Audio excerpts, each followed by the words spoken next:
She cared for him without knowing who he was, but when he remembered, his past changed everything. Hello, viewer. Thanks for joining us. Leave a like and share your thoughts in the comments, along with the city you're watching from. Now let's continue with the story. Imam, you can't just leave him here. Karen Vance stared at the police officer, rain dripping from her brown hair onto the emergency room floor. Her hands still shook from finding the man unconscious in the alley behind her building, blood seeping from a head wound that painted his dark hair crimson. I'm not leaving him, she said, wrapping her cardigan tighter around her shoulders. I'm the one who called the ambulance, but you don't know him. That doesn't matter. Officer Martinez raised an eyebrow. Does to the hospital. They need next of kin information, insurance and something. This guy had nothing on him except a dry cleaning ticket. Through the glass partition, Karen could see the man lying unconscious on the gurney. Even under the harsh fluorescent lights, even with the bandages wrapped around his head, he looked peaceful, vulnerable. His face was strong but kind, the kind that suggested he smiled often, though she'd only seen him unconscious. Has he said anything? She asked. Not a word. Doctor thinks it's more than just the head trauma. Could be psychological, shock, maybe amnesia. Martinez flipped through his notepad. Found him around 11:30, you said. I was coming home from work. Karen's voice caught. She'd been working late again, avoiding her empty apartment, when the storm hit. I heard something in the alley. Thought it was a cat. Lucky for him you were curious. Dr. Chen emerged from the examination room, pulling off latex gloves. She was a small woman with kind eyes behind wire-rimmed glasses, the kind of doctor who actually listened. How is he? Karen asked. Stable. The head injury isn't life-threatening, but there are signs of significant memory loss. He's conscious now, but confused. Can't tell us his name, where he lives, nothing. What happens to him? Dr. Chen glanced at Officer Martinez. Without identification or family, the state will place him in a facility until we can figure out who he is. A facility. Karen's stomach twisted. She'd seen those places during her research at the Historical Society. And cold, institutional, nothing like the safe space someone with no memories would need. It's procedure, Martinez said gently. Social services will take over in the morning. Can I see him? Dr. Chen hesitated. You're not family. I'm the only person he's met since he lost his memory. That has to count for something. After a moment, Dr. Chen nodded toward the room. 5 minutes. Karen pushed through the door. The man's eyes were open now, a striking blue-green like the ocean during a storm.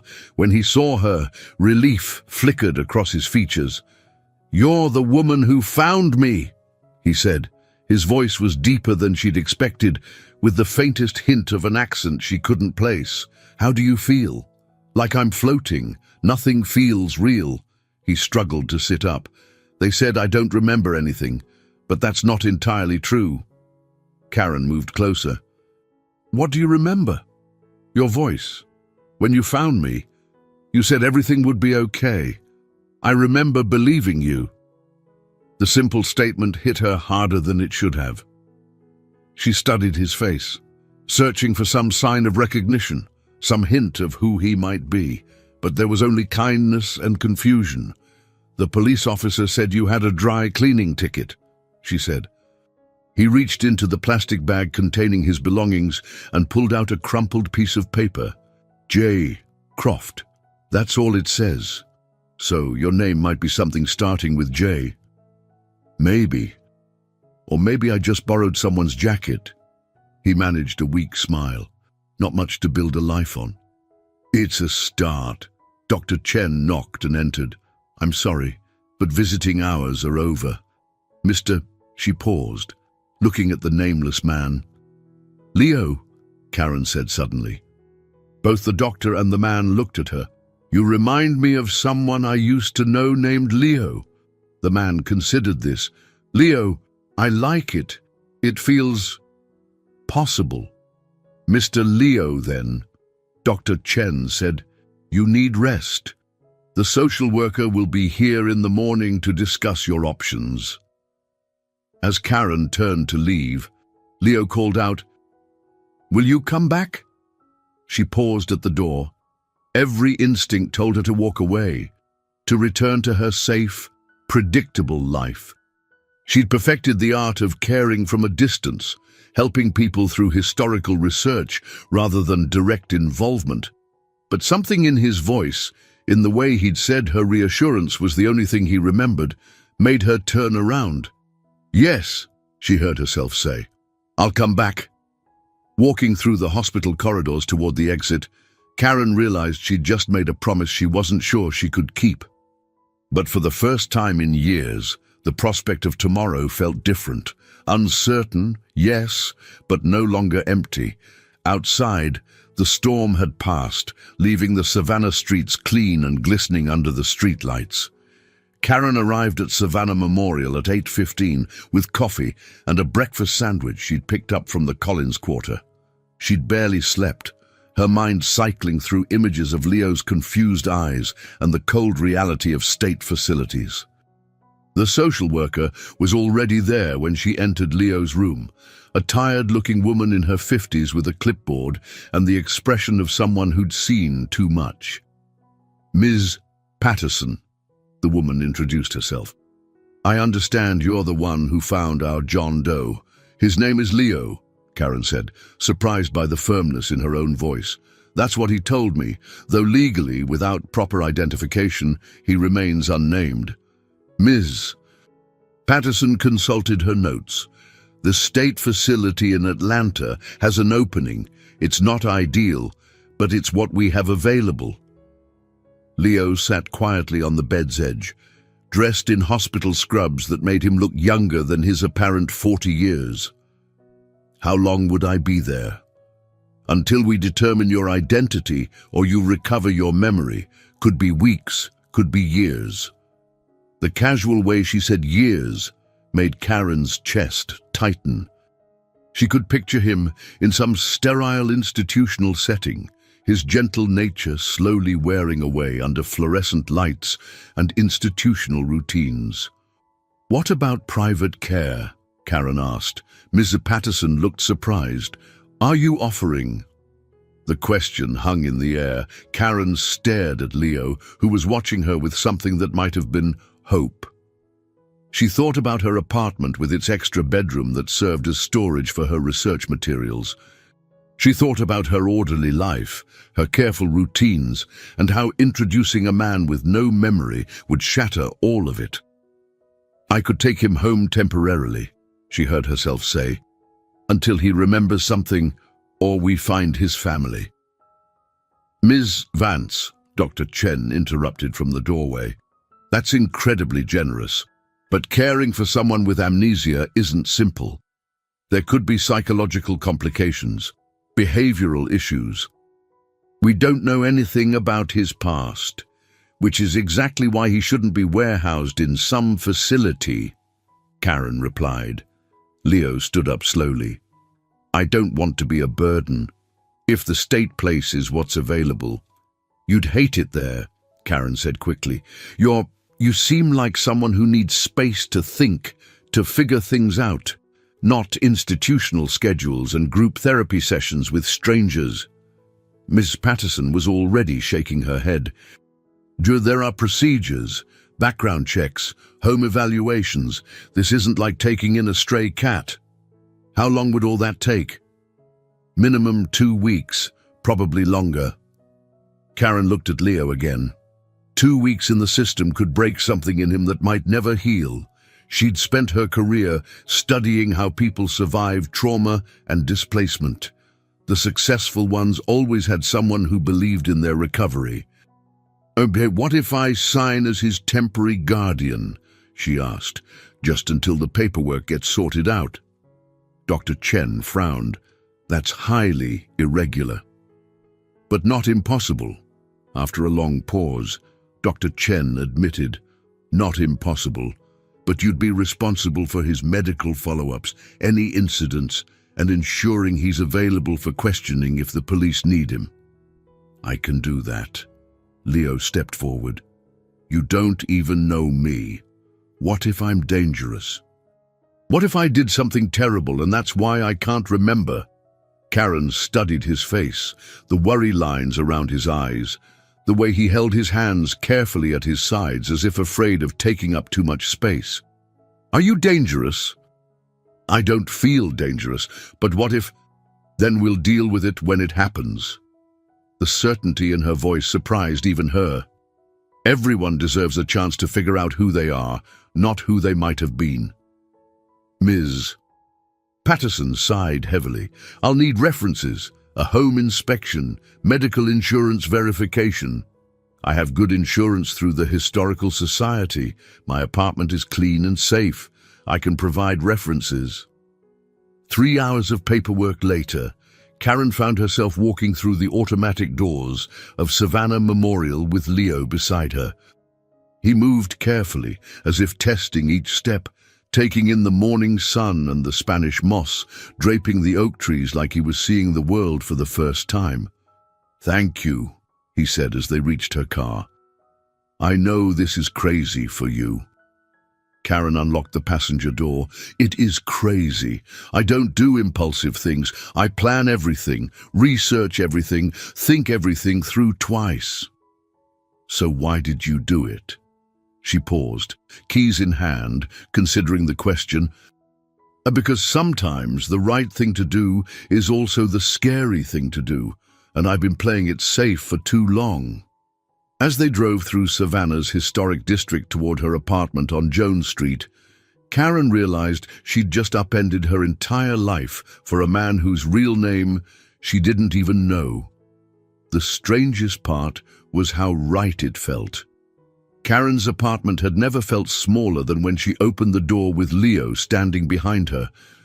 The space that had always seemed perfectly sized for one suddenly felt cramped and overly personal. "This is it," she said, stepping inside. "It's not much, but it's comfortable." Leo moved slowly through the living room, taking in the carefully organized bookshelves, the small dining table positioned to catch morning light, and the collection of plants that thrived on her predictable watering schedule. "You like history," he observed, running his finger along the spines of biographies and historical texts. "I'm an archivist at the Savannah Historical Society. I spend my days organizing other people's past." "And now you're stuck with someone who doesn't have one." Karen set her purse down, suddenly aware of how quiet the apartment was without her usual evening routine. "Everyone has a past, Leo. You just can't access yours right now." He paused in front of a framed photograph of her, with a young man who shared her hazel eyes and dark hair. "Family. My brother David. He died 3 years ago."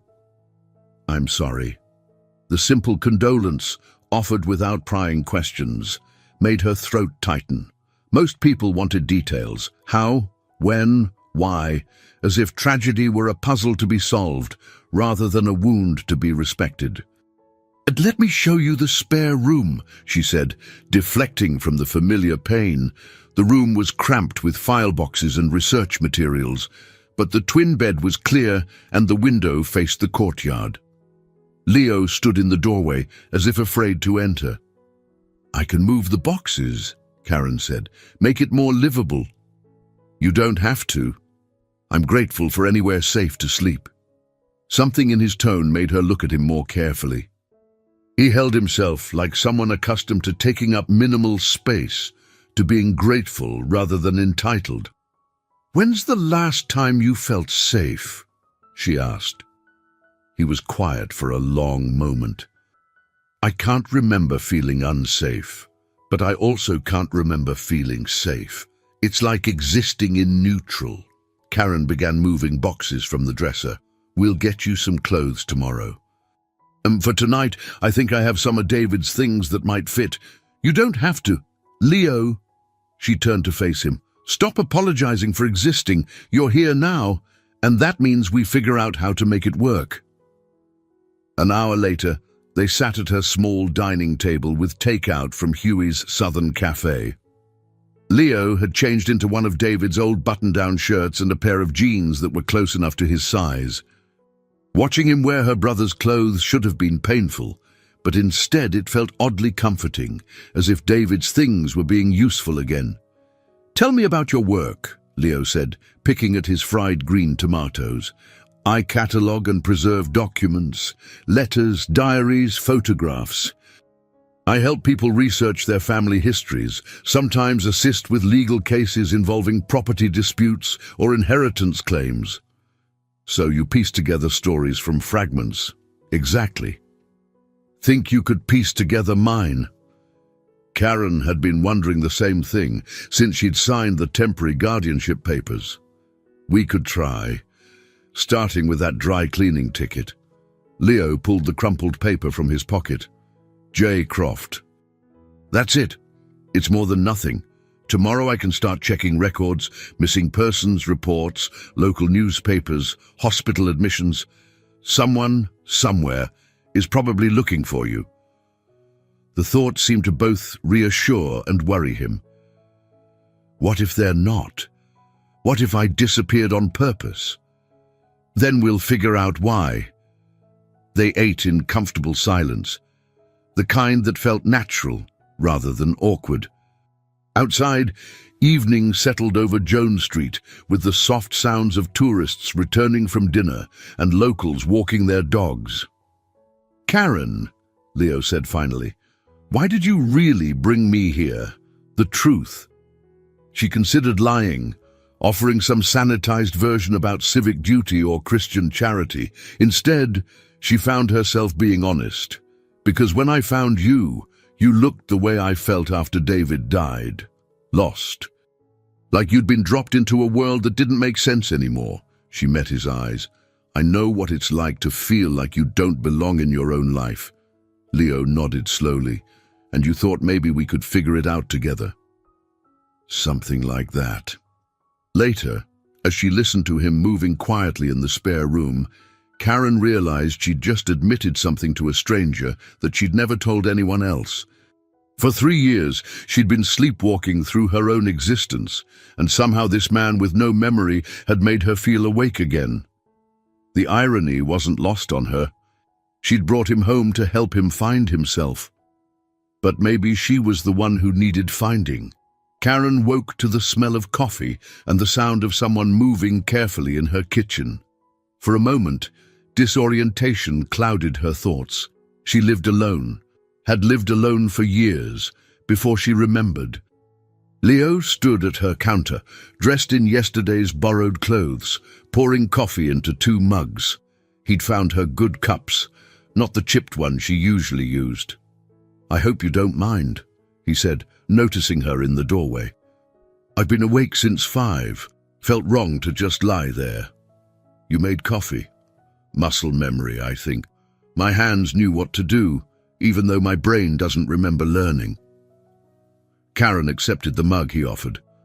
The coffee was perfect, stronger than she usually made it, but exactly the way she preferred it, without realizing she preferred it that way. "What else do your hands remember?" she asked. Leo held up his palms, studying them as if they belonged to someone else. "They're soft but have calluses in strange places, not from manual labor but from something specific. And this," he touched a thin scar on his left index finger, "feels old, like from childhood. We should write these things down, create a record of what you remember, even if it's just physical." "You think like an archivist." "I think like someone who's seen how details get lost when people don't document them." An hour later, they sat at her dining table with a yellow legal pad between them. Karen had divided the page into categories: physical characteristics, possible skills, fragments of memory, and questions to investigate. "The scar," Leo said, watching her write. "I touched it this morning and had a flash of something. A woman's voice saying, 'Be more careful, Julian.'" Karen's pen stopped. "Julian? Maybe." It felt familiar, not like a stranger's name. So, Jay Croft could be Julian Croft. Could be. Leo leaned back in his chair. Julian feels more right than Leo, actually. A small pang of disappointment hit Karen. She'd named him Leo, and somehow that felt like losing a small piece of the man she'd rescued. We should call you Julian, then. No. He reached across the table and touched her hand briefly. Leo works for now. Leo is who I am with you. When I remember being Julian, then I'll decide. The gesture was simple, but it sent warmth up her arm and made her acutely aware of how long it had been since anyone had touched her with such careful intent. What else? She asked, refocusing on the list. I know how to tie a tie. Tried it this morning with one I found in David's closet. My fingers knew exactly what to do. Leo demonstrated the motion in the air. And I keep reaching for things that aren't there. A watch on my left wrist, a phone in my right pocket, habits from a life I can't remember. Left-handed watch suggests you might be right-handed. I am. Wrote my name with my right hand at the hospital. Karen added these details to their growing list. What about food? Any preferences or aversions? I don't like sweet things much. When you offered me sugar for my coffee, my stomach actually turned a little. But I know I love whatever smells are coming from that bakery down the street. Right Square Cafe. We could walk there later, see if anything else triggers a memory. You're being very scientific about this. It's how I process things. Information, organization, logical next steps. Karen looked up from her notes. Is that annoying? It's comforting. Like you're building me a foundation to stand on. The observation was more insightful than she'd expected. She was building him a foundation, partly because that's what she did professionally, but mostly because she recognized his need for something solid to hold on to. I called in sick today, she said. Thought we could start investigating properly. Check the dry cleaner, visit the police station, maybe stop by some hotels to see if anyone's reported a missing guest. You don't have to skip work for me. I have vacation days I never use. Besides, this is more interesting than cataloguing 19th century property deeds. Leo smiled, and the expression transformed his entire face. The worry line softened, and she could see the man he might have been before whatever happened to steal his memory.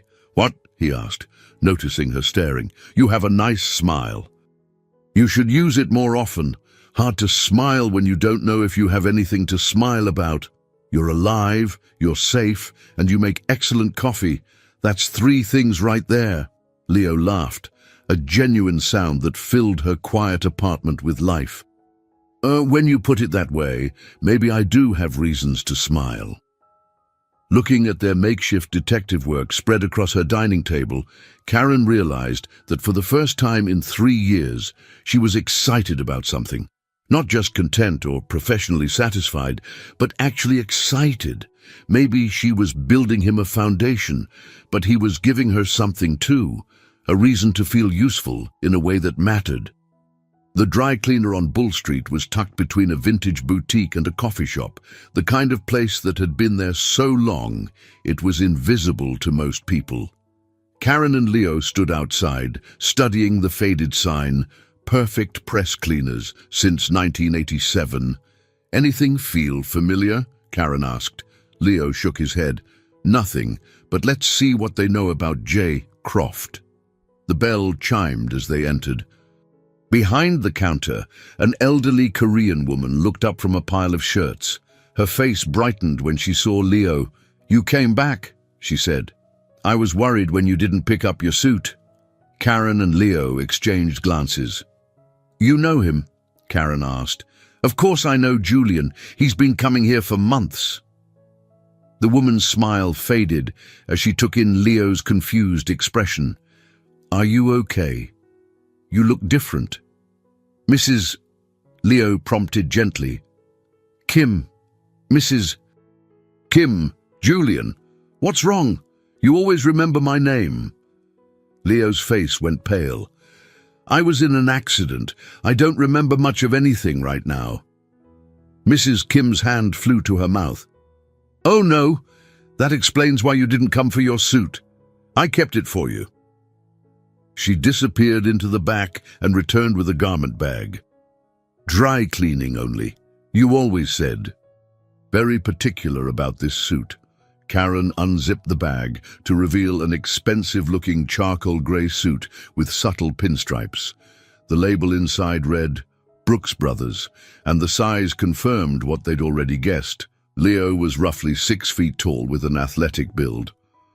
How long has he been coming here? Karen asked. Since March, maybe April, always very polite, always paid in cash. Sometimes he looked tired, stressed. I worried about him working too hard.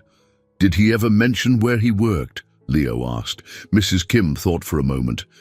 Downtown somewhere, something important. He always wore nice ties, expensive shoes, and once he came in with ink on his fingers.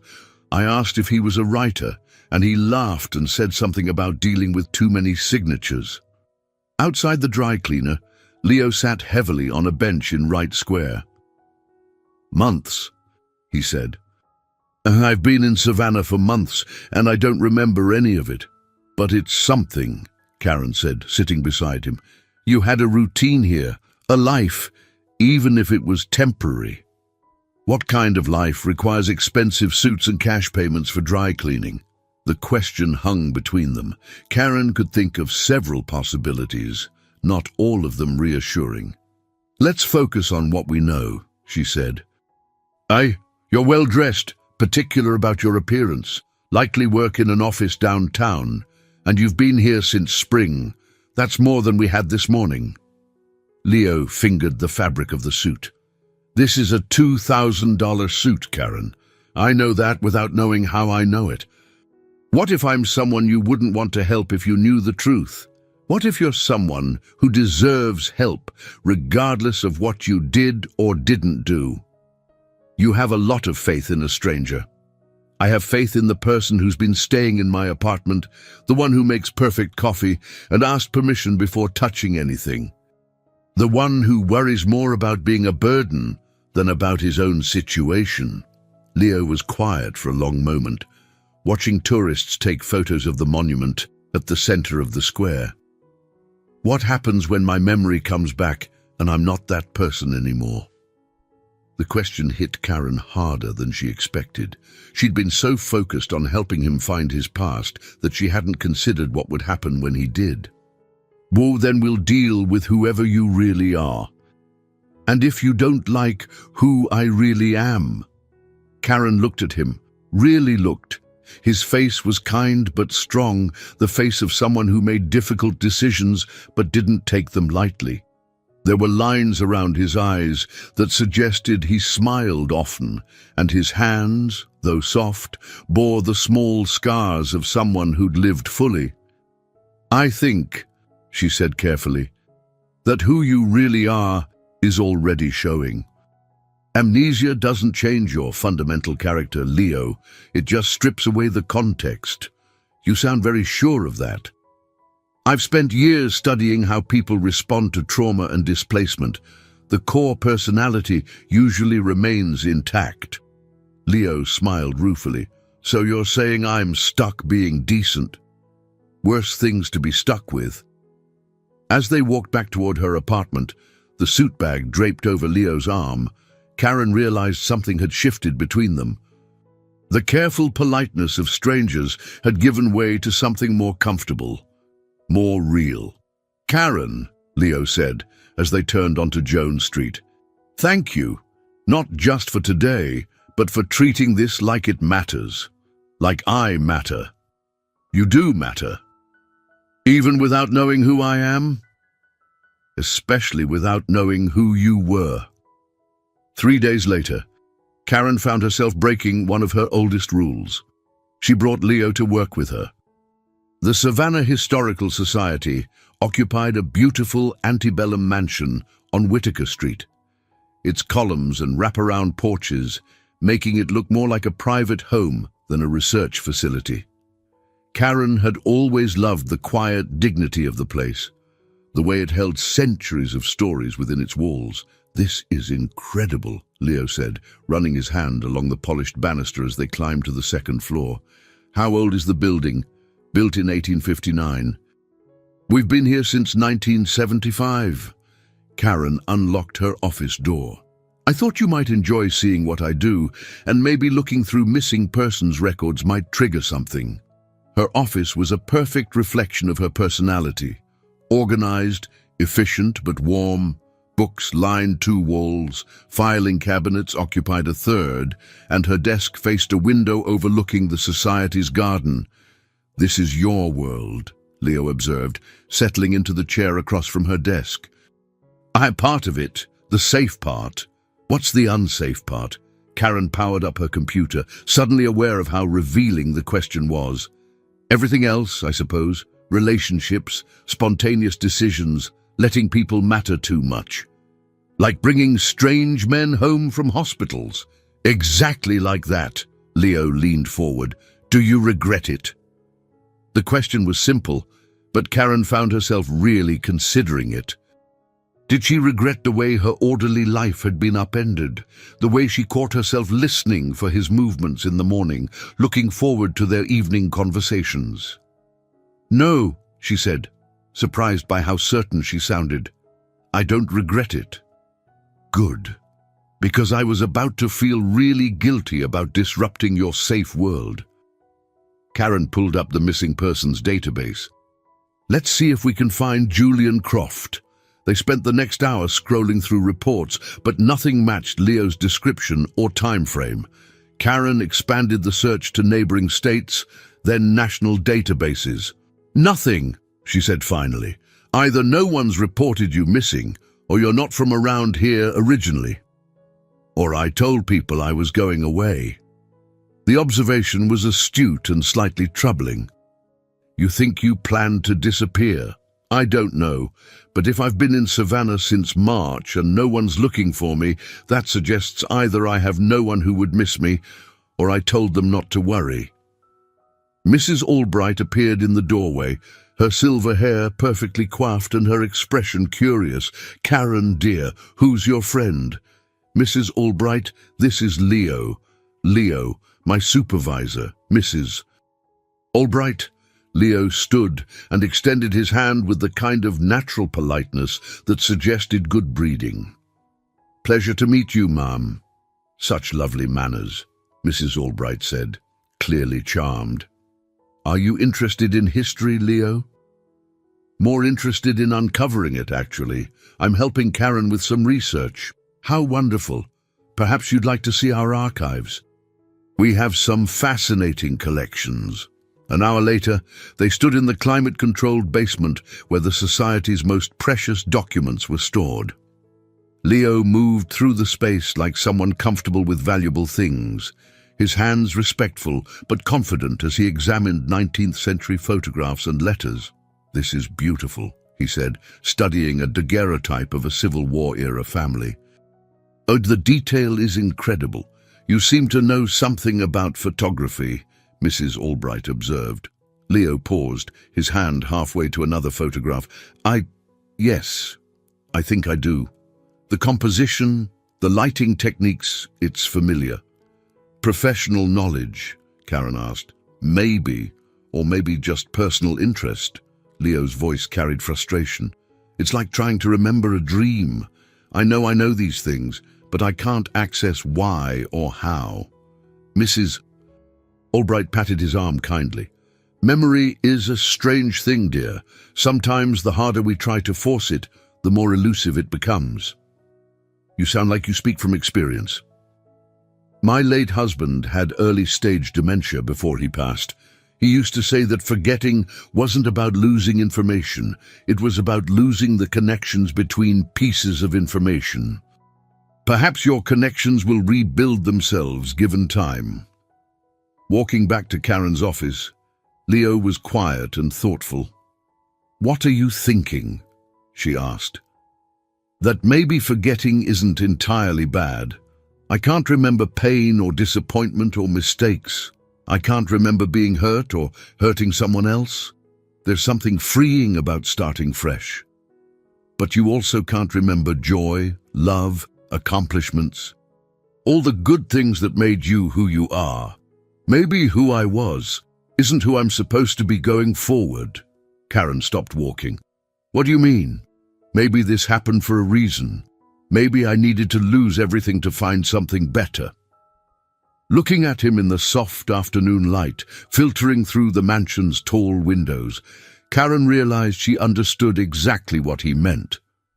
Wasn't that what had happened to her? In a way. Losing David had stripped away her certainty about the future, but finding Leo was rebuilding something new. 2 weeks into their arrangement, Karen and Leo had developed routines that felt surprisingly natural. He woke early and made coffee. She organized their daily investigations over breakfast. Evenings were spent cooking together and sharing stories, hers from memory, his from the fragments that surfaced each day. I think I used to travel a lot, Leo said, chopping vegetables for their stir-fry. His knife work was efficient, professional. My hands know how to pack a suitcase in a specific way, how to fit a week's worth of clothes into a carry-on. Business travel? Must be, and I keep reaching for flight status apps on phones that aren't there. Karen added their latest discovery to the notebook they'd started keeping. The list had grown to 3 pages.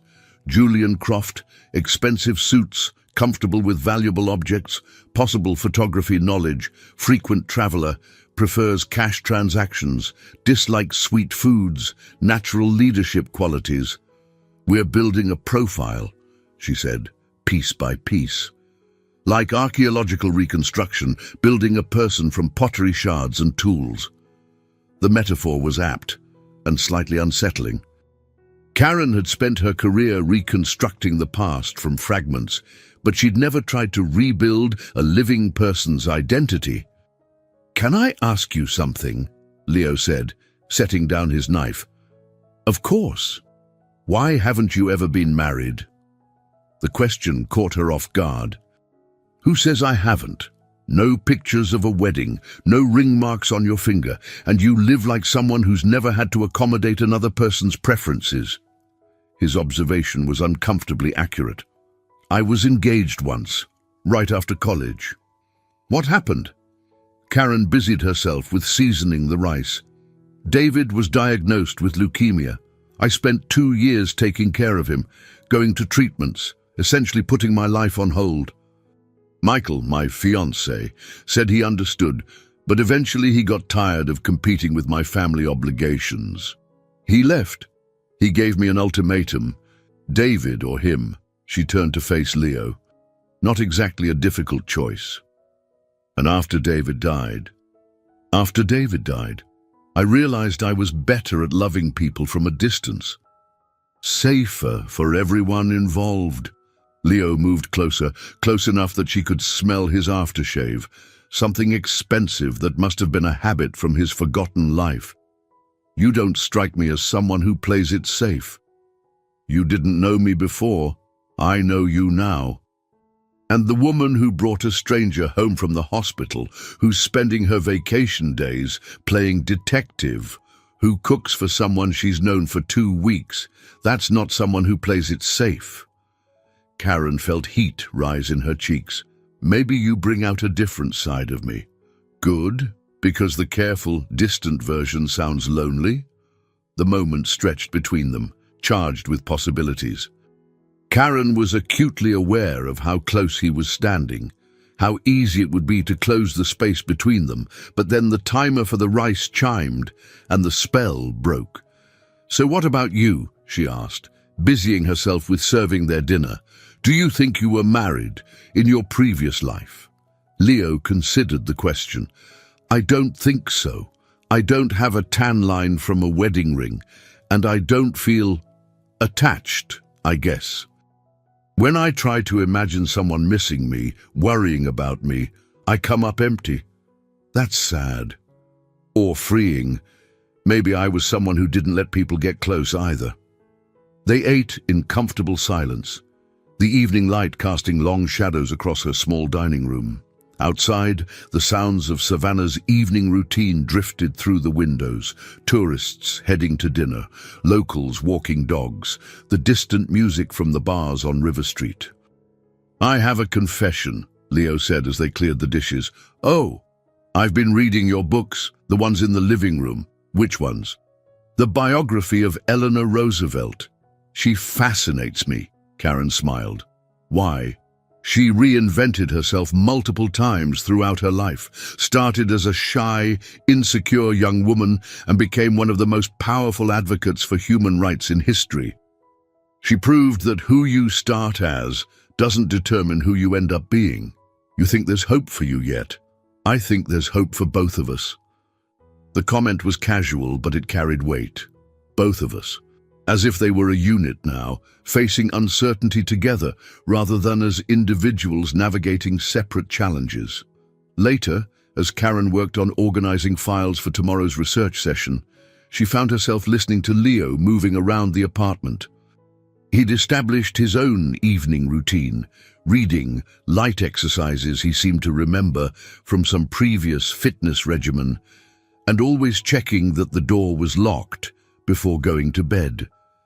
The domestic familiarity should have felt intrusive.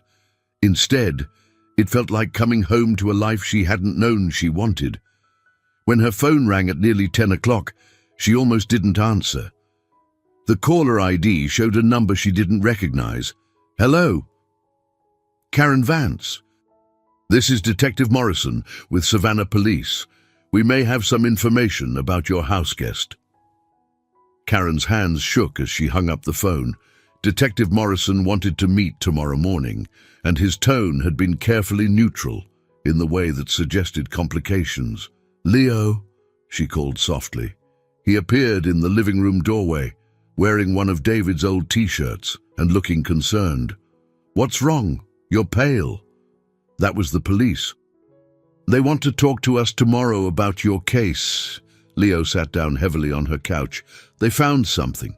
Detective Morrison wouldn't say what, just that they had information. Good information or bad information? I don't know." But his tone, Karen joined him on the couch. It wasn't celebratory. They sat in silence for a moment, both contemplating what tomorrow might bring. The comfortable routine they'd built suddenly felt fragile, temporary. "Karen," Leo said finally, "what if tomorrow changes everything? What do you mean? What if I'm someone you can't live with? What if I have a family somewhere, or a criminal record, or—" He ran his hands through his hair. "What if Julian Croft is someone you wouldn't have helped if you'd known the truth?" Karen studied his profile in the lamplight. Over the past 2 weeks, she'd grown accustomed to his presence in ways that surprised her.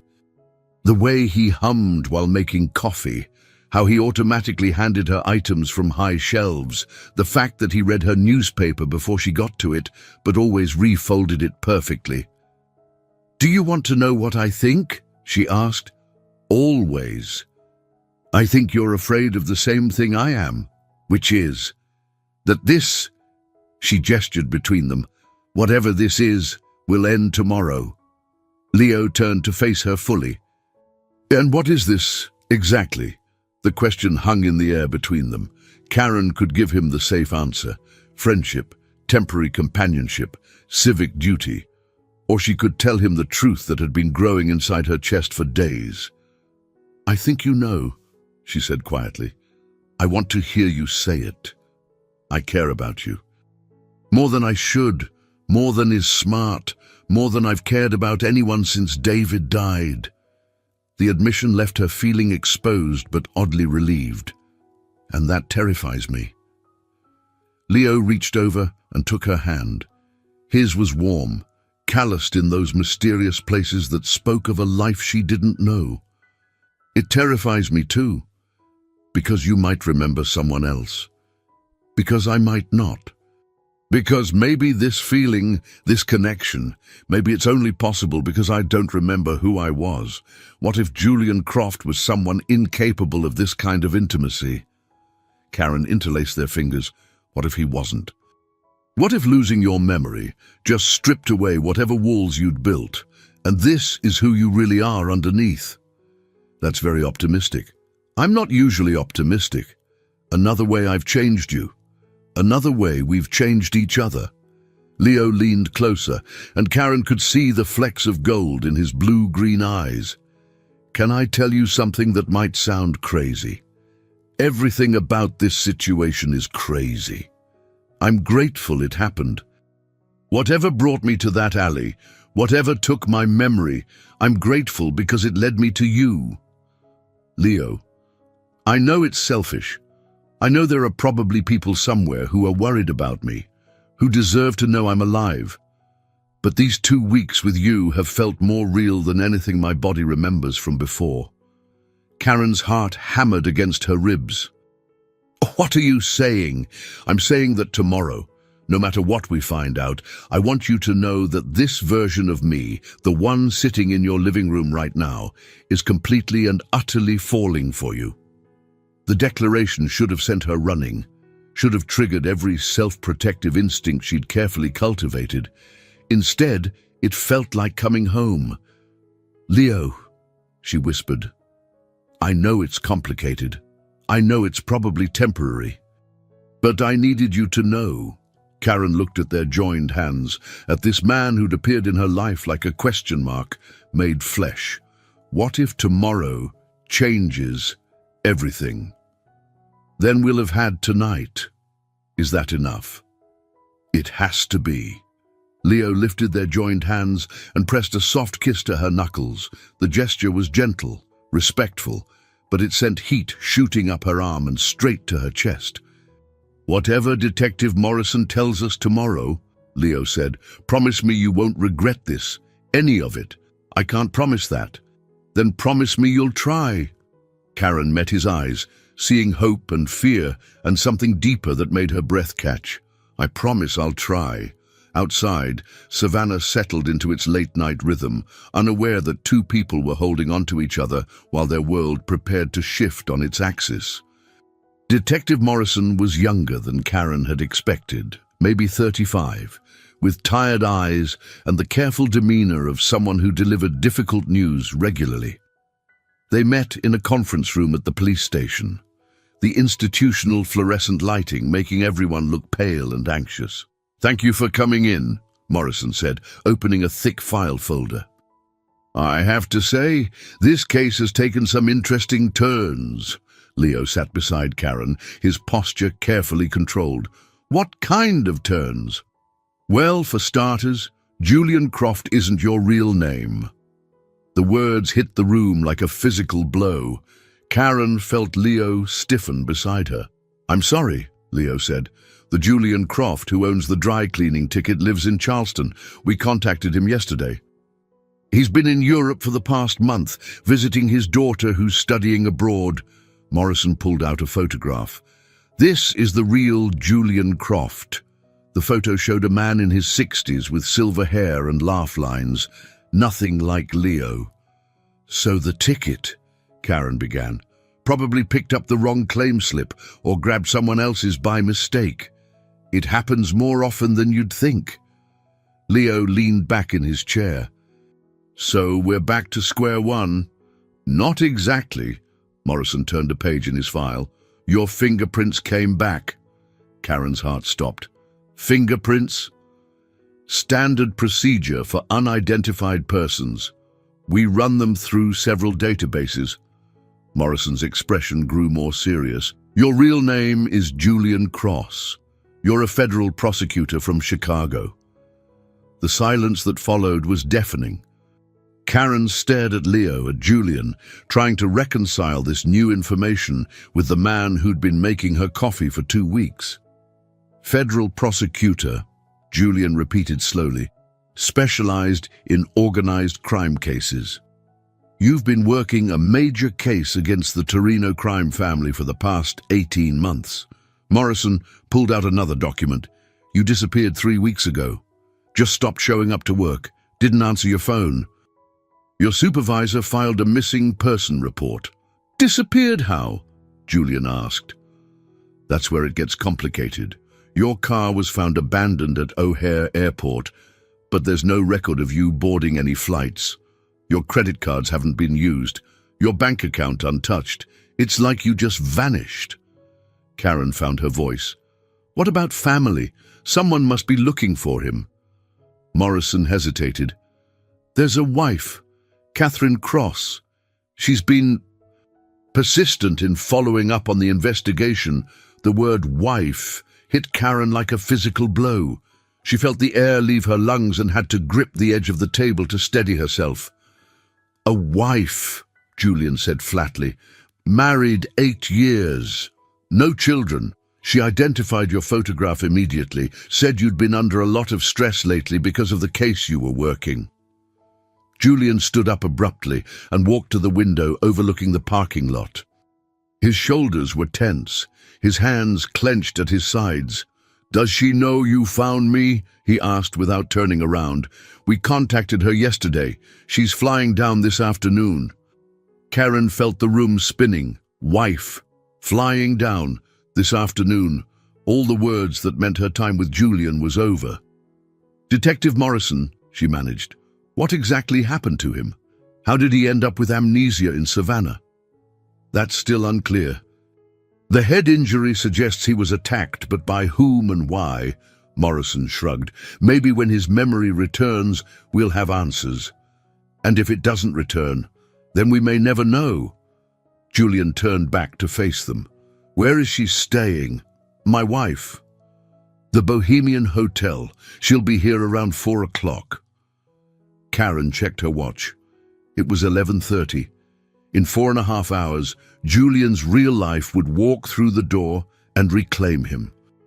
"I need some air," Julian said suddenly. "Can we go?" Morrison nodded.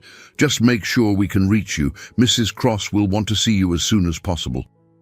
Outside the police station, Julian and Karen walked in silence toward Forsyth Park. The morning was warm, with the kind of humidity that made Savannah feel like it was wrapped in velvet, but Karen felt cold. "You're married," she said finally. "Apparently." "Julian, I'm so sorry." "If I had known..." "Known what? That bringing me home might mean something, that taking care of me might matter." He stopped walking and faced her. "Karen, none of this is your fault. But your wife, I don't remember her. I don't remember being married. I don't remember loving anyone except..." He didn't finish the sentence, but he didn't need to. "Except what?" "Except you." "God help me. I don't remember my own wife, but I remember exactly how it felt when you told that police officer you weren't leaving me at the hospital." Karen felt tears threatening. "This is so messed up." "Yes, it is." "What happens now?" Julian looked toward the park, where people were walking dogs and pushing strollers, living their normal, uncomplicated lives. "Now I meet my wife and try to figure out if I can remember being the man she married. And if you can't, then I figure out how to live with that." The Bohemian Hotel's lobby felt like neutral territory, elegant but impersonal. Karen insisted on coming with Julian, though she wasn't sure if her presence would make things better or worse. They sat in wingback chairs near the windows, both watching every person who entered. At 4:15, she walked in. Catherine Cross was not what Karen had expected. She was petite, maybe 5'4", with shoulder-length blonde hair and the kind of understated elegance that suggested wealth. She wore a navy blue dress and carried herself with the confidence of someone accustomed to being in control. When she spotted Julian, her face crumpled with relief. "Oh my God, Julian!" She rushed toward him, and he stood automatically, his movements careful and uncertain. Catherine threw her arms around him, and Karen watched Julian's face over her shoulder. He looked lost, polite but detached, like a stranger being embraced by someone he should know. "I've been so worried," Catherine said, pulling back to look at him. "When you disappeared, I thought the worst. I thought the Torinos had..." She stopped, noticing Karen for the first time. "Catherine, "This is Karen Vance," Julian said. "She's the one who found me and has been taking care of me." Catherine's expression shifted subtly, taking in Karen's casual clothes and uncertain posture. "Taking care of you? I have amnesia," Julian explained. "I don't remember anything from before the accident. Karen has been helping me piece together my identity." Amnesia. Catherine's voice was sharp with concern and something else, suspicion. The detective mentioned memory issues, but I thought it was temporary. You don't remember me at all. I'm sorry. No. Catherine sank into a chair, looking genuinely stricken. Nothing. Not our wedding, our house in Lincoln Park, our trip to Italy last year. Julian shook his head, and Karen watched Catherine's face cycle through confusion, hurt, and something that looked like fear. "The doctors said memory can return gradually," Karen offered. "Sometimes familiar people and places help trigger—" "I'm sorry," Catherine interrupted, "but who are you exactly? The detective said Julian was staying with a Good Samaritan, but I assumed it was a hospital or facility." "He's been staying in my apartment," Karen said, lifting her chin slightly. "The state facilities were overcrowded, and he needed somewhere safe to recover." Catherine's eyes narrowed. "Your apartment? For how long?" 2 weeks. 2 weeks." Catherine turned to Julian. "You've been living with a strange woman for 2 weeks." "She's not strange," Julian said quietly. "She saved my life." The simple defense sent a flutter through Karen's chest, even as she recognized how inappropriate her feelings were in this moment. "Julian, honey, I know you're confused, but you need to come home with me. You need proper medical care, familiar surroundings. Being around strangers isn't going to help your memory. Karen isn't a stranger. She is to me, and more importantly, she should be to you. Julian, you have a life in Chicago, a career, a home, friends who are worried sick about you. You can't just play house with some woman you met in a hospital." The words stung, partly because there was truth in them. Karen had been playing house, enjoying the domestic intimacy of their arrangement while knowing it was temporary. Catherine," Julian said, his voice carefully controlled, "I understand this is difficult for you. It's difficult for me too. But Karen has been nothing but kind and helpful. Don't take your frustration out on her." Catherine looked between them, and Karen saw the moment recognition dawned in her eyes. "Oh my God," she said. "You're sleeping together." "We're not," Karen started. "Don't." Catherine held up a hand. "I can see it in how you look at each other. My husband disappears for 3 weeks, loses his memory, and the first thing he does is shack up with another woman."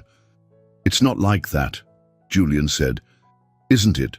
You're living in her apartment, she's playing detective with your identity, and you're defending her to your own wife. How exactly is it not like that?" Karen stood up abruptly. "I should go." "No!" Julian caught her arm. "Oh, you don't have to leave." "Yes, I do." Karen looked at Catherine, seeing the pain beneath the anger. "She's your wife, Julian. This is between you and her. Karen, I'll be at home. When you've figured things out, you know where to find me." Walking away from them was one of the hardest things she'd ever done. As she pushed through the hotel's revolving door, she could hear Catherine's voice behind her, already making plans to take Julian back to Chicago, back to his real life. On the street, Karen realized she was shaking. For 2 weeks, she'd been living in a bubble of possibility, allowing herself to imagine that maybe, just maybe, she'd found something real with Julian. Now reality had a name, a face, and a prior claim. Karen spent the evening rearranging her apartment, trying to erase the traces of Julian's presence. She folded David's clothes that he'd been wearing, packed away the extra coffee mug, and moved the dining table back to its original position against the wall. By 9 o'clock, the space looked exactly as it had 3 weeks ago, but it felt hollow. Her phone buzzed with a text from Julian. "Can we talk tomorrow? There are things I need to tell you." She stared at the message for 10 minutes before responding. "Of course." At the Bohemian Hotel, Julian sat across from Catherine in the restaurant, watching her methodically cut her salmon into precise pieces. She'd always been particular about her food, he remembered suddenly, a flash of memory that felt both foreign and familiar. "You remembered something," Catherine said, noticing his expression. "The way you eat. You cut everything into small pieces before taking a single bite." Catherine's face lit up with hope. "What else? Do you remember our first date? I ordered the messiest thing on the menu just to see if you'd judge me for it." Julian concentrated, trying to pull more from the darkness. "No, just the cutting thing." Catherine's smile faded. "The doctor I spoke with in Chicago said familiar environments and people would help trigger memories. Being here with her isn't helping you." "Catherine, about Karen. I don't want to hear about Karen." Catherine set down her fork. "Julian, I know you think you have feelings for this woman, but you have to understand, you're not yourself. The man I married would never have moved in with a stranger, would never have—" She paused, struggling with the words. "Would never have what? Would never have looked at another woman the way you looked at her today." Julian leaned back in his chair. "What kind of man did you marry?" "A careful one, methodical. Someone who thought through every decision twice before acting. You were brilliant in court because you never let emotion cloud your judgment. That doesn't sound like someone who would spontaneously disappear." Catherine was quiet for a long moment. "Gosh, you'd been different the last few months. Stressed about the case and paranoid. You thought someone was following you, that your phone was tapped. I thought it was just the pressure. What if it wasn't just paranoia? Julian, the Torino case was consuming you. You barely slept, barely ate. You'd come home and immediately check all the locks, close all the blinds. I was worried you were having a breakdown." Julian tried to imagine himself as Catherine described, methodical, careful, paranoid. It felt like listening to someone describe a stranger. "Did we love each other?" he asked suddenly. The question caught Catherine off guard. "Of course we did. We do. But were we happy?" Catherine stared at her plate. "We were compatible. We had the same goals, the same vision for our future. Love isn't just about passion, Julian. It's about building something stable together. What about passion? We're adults. Passion fades. What matters is commitment, shared values, mutual respect." Julian nodded, but something inside him rebelled against the clinical description of marriage. When he thought about love, when he thought about Karen, passion seemed like exactly the right word. Meanwhile, across town, Karen sat in her office at the Historical Society, ostensibly catching up on work, but actually staring at the notebook where she and Julian had documented his emerging memories. 3 pages of carefully catalogued details about a man who belonged to someone else. Mrs. Albright knocked on her door frame. "Working late again. Couldn't sleep. I heard about your houseguest situation." "How are you holding up?" Karen looked up, surprised by the directness of the question. "I'm fine." "My dear, I've known you for 8 years. You're many things, but fine isn't one of them right now." His wife came to take him home, which is what should happen. He has a life in Chicago, important work, people who depend on him. And what about you? What about me? Mrs. Albright entered the office and closed the door. "Karen, in all the years you've worked here, I've never seen you as engaged with anything as you were with helping that young man. You were different with him, lighter, more present. It was temporary. We both knew that. Did you? Because from where I stood, it looked like 2 people discovering something worth fighting for." Karen felt tears threatening. He doesn't remember being married, Mrs. Albright, but he is married. To a woman who loves him and has been worried sick about him. I can't compete with that, and I shouldn't want to. Can't compete or won't. Is there a difference? All the difference in the world, dear. One is about circumstances, the other is about choice. Karen closed the notebook, unable to look at Julian's handwriting anymore. It doesn't matter. He's going back to Chicago with his wife, and I'm going back to my quiet life. It's better this way. For whom? The question hung in the air long after Mrs. Albright left, echoing in the silence of Karen's office and the chambers of her carefully guarded heart. Julian stood outside Karen's apartment building the next morning, holding 2 cups of coffee from the Collins Quarter and trying to find the courage to go upstairs. Catherine was still asleep at the hotel, exhausted from travel and emotion, and he'd left a note saying he needed to tie up loose ends before they returned to Chicago. Loose ends. As if 2 weeks of his life could be summarized so clinically. Karen answered the door in work clothes, a navy blue dress that made her eyes look more green than hazel. She accepted the coffee, but didn't invite him in. "How did it go last night?" she asked. "Strange. She knows me, but the person she describes, I don't recognize him. Maybe because you're not him anymore. Or maybe because I never was him to begin with." Julian leaned against the doorframe. "Can we walk?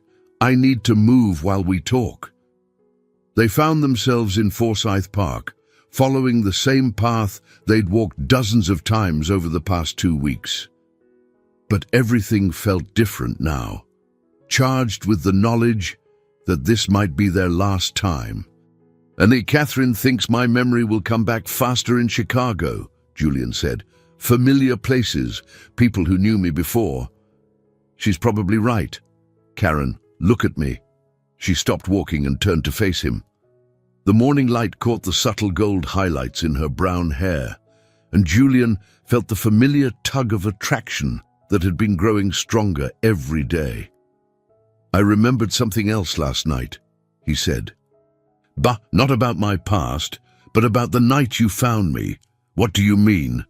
"I wasn't just randomly attacked. I remember being afraid, looking over my shoulder. I remember thinking I needed to get away from something or someone." Karen frowned. "The case Catherine mentioned, the organized crime thing. Maybe. But here's what doesn't make sense. If I was running from something dangerous in Chicago, why would I end up in Savannah with no memory of how I got here? You think someone did this to you deliberately. I think there's more to my disappearance than anyone realizes, and I think going back to Chicago might be dangerous." They'd reached the fountain at the center of the park. Karen sat on the edge, and Julian joined her, leaving careful space between them. "Have you told Catherine about these feelings?" she asked. "I tried. She thinks it's paranoia left over from the stress of the case. What if she's right? What if she's not?" Julian turned to face her. "Karen, what if the reason I can't remember my life in Chicago is because it wasn't really my life? What if I was already trying to escape it when this happened? Julian, you can't build a future on speculation." "No, but I can choose not to return to something that feels wrong." The words hung between them, heavy with implication. Karen stared at the water in the fountain, watching the way the light danced on its surface. "You have responsibilities," she said finally.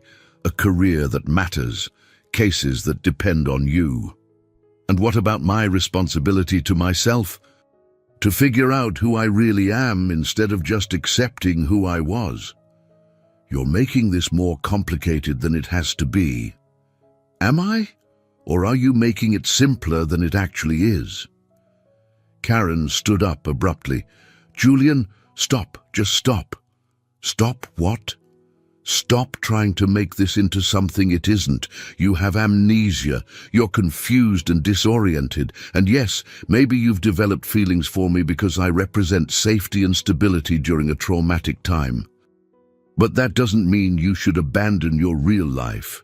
What if you are my real life? The words hit Karen like a physical blow. She turned to face him, and he could see tears threatening in her eyes. Don't say things like that. Why not? If they're true. Because they're not true. They can't be true. You have a wife who loves you, Julian.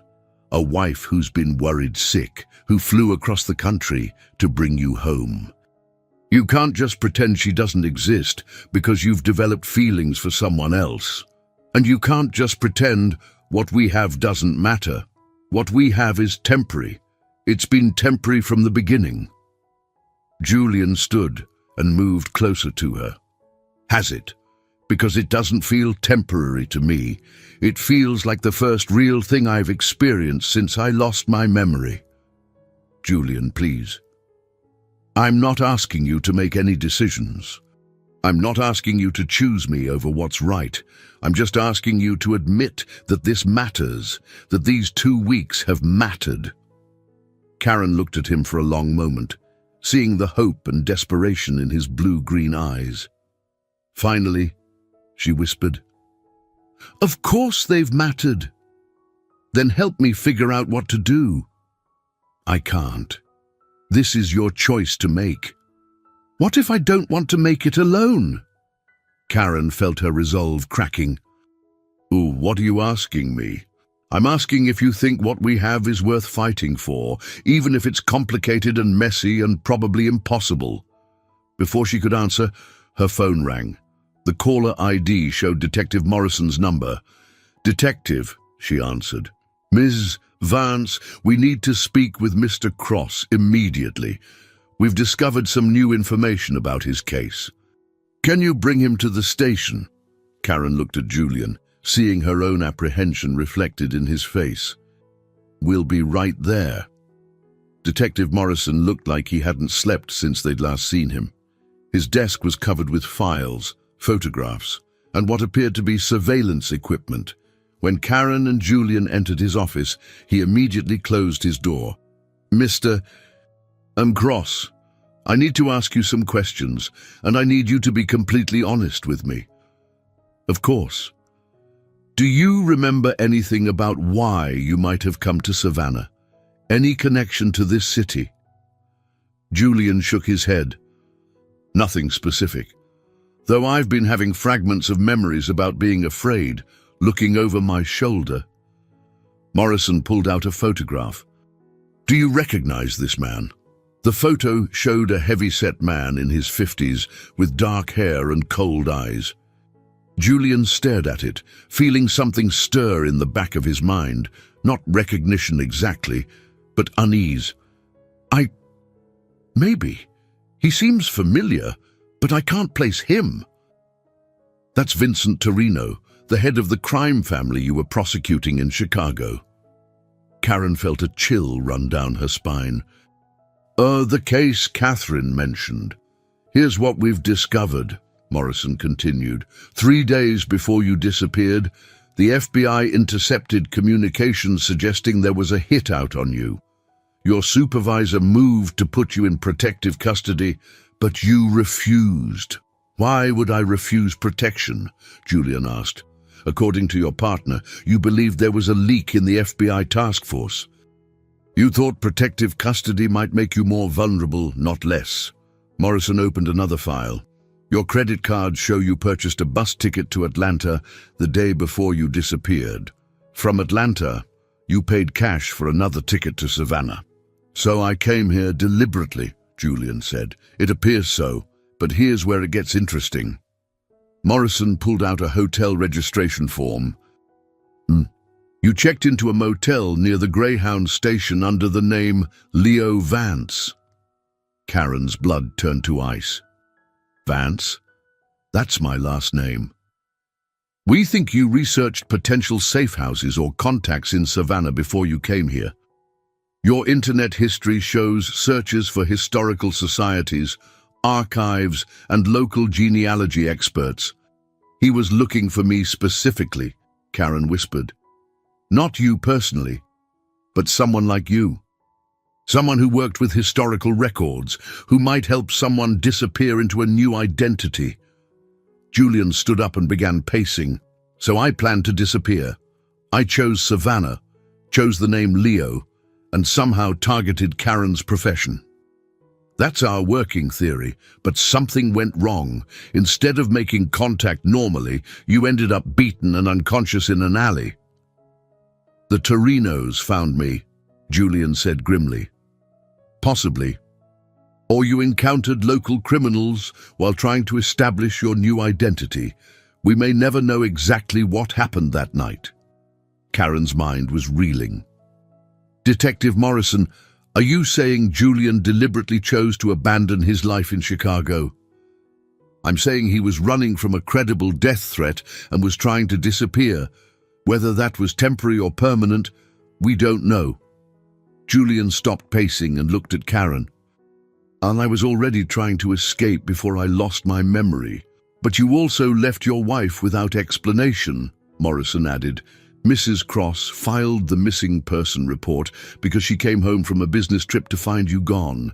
No note, no warning, nothing. The revelation hit them both hard. Julian had been planning to disappear, but he'd done it without telling Catherine. There's more, Morrison continued.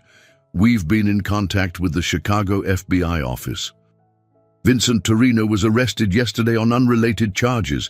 The immediate threat to your life is over. Meaning what? Karen asked.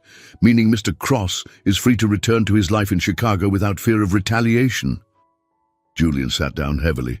So I don't need to hide anymore. No, your testimony is still valuable to the prosecution, assuming your memory returns. The case will likely proceed to trial within the next 6 months. Outside the police station, Julian and Karen walked in stunned silence. The revelation that he'd been researching people like her, that he'd somehow targeted her profession as part of an escape plan, changed everything. You were looking for someone like me before you ever met me, Karen said finally. It seems that way. So this whole thing, finding me helping you, it wasn't coincidence. Karen, I don't remember any of that planning. Whatever brought me to your neighborhood, whatever research I might have done, it doesn't change what's happened between us since, doesn't it? How do I know what's real and what's just part of some escape fantasy you were constructing? Julian stopped walking and grabbed her hands. Because I know the difference between pretending and feeling something real, and what I feel for you is the most real thing in my life right now. But you were married, Julian. You were married and planning to disappear without telling your wife. What kind of person does that? I don't know, but maybe that's exactly why I was trying to disappear. Catherine was waiting in the hotel lobby when Julian returned, her posture rigid with barely controlled anger. She'd clearly been crying, but had composed herself into the professional mask he was beginning to recognize. Where were you? She asked without preamble. The police station. There were new developments in the case. And you couldn't call me. I'm your wife, Julian. I have a right to know what's happening. Julian sat across from her, noting how she'd chosen chairs that faced each other rather than side by side. Everything about her body language suggested confrontation. Catherine, we need to talk about why I came to Savannah. I know why you came to Savannah. You were running from the Torino threat. The detective explained it to me this morning. Did he tell you I was planning to disappear? That I'd researched new identities and safe houses? Catherine's jaw tightened. He mentioned you were taking precautions. I was planning to leave you without explanation. To vanish completely. The words hung in the air between them like an accusation. Catherine stared at him for a long moment, and he could see her composing her response with the careful precision of a lawyer. You were under enormous stress. People don't make rational decisions when they're afraid for their lives. Was our marriage in trouble? Our marriage was fine. Was it? Because the man you describe, paranoid, methodical, emotionally distant, he doesn't sound like someone who was happily married. Catherine stood up abruptly. Julian, you have amnesia. You can't trust your feelings about our relationship when you don't remember it. I can trust how I feel when you describe it. And how do you feel? Julian considered the question carefully. Like I was suffocating. The honesty of the statement clearly hurt Catherine, but she rallied quickly. That's the amnesia talking. You're judging our entire marriage based on fragments and other people's descriptions. Then help me understand. Tell me about the good times. Tell me why I married you. Catherine sat back down, and for the first time since arriving in Savannah, she looked vulnerable. We met at a law conference, she said softly. You were presenting a paper on federal prosecution strategies, and I was there representing my firm. You were brilliant, confident, and afterward you asked me to dinner. Were we in love? We were compatible. We shared the same goals, the same vision for our careers. We understood each other's work, respected each other's ambitions. That doesn't sound like love, Catherine. That sounds like a merger. Not everything has to be grand passion, Julian. Some of us build relationships on more stable foundations. What about children? Did we want children? Catherine hesitated. We discussed it. We agreed to wait until our careers were more established. For 8 years. We were building something important. Both of us were on partnership tracks at our respective firms. Children would have complicated that.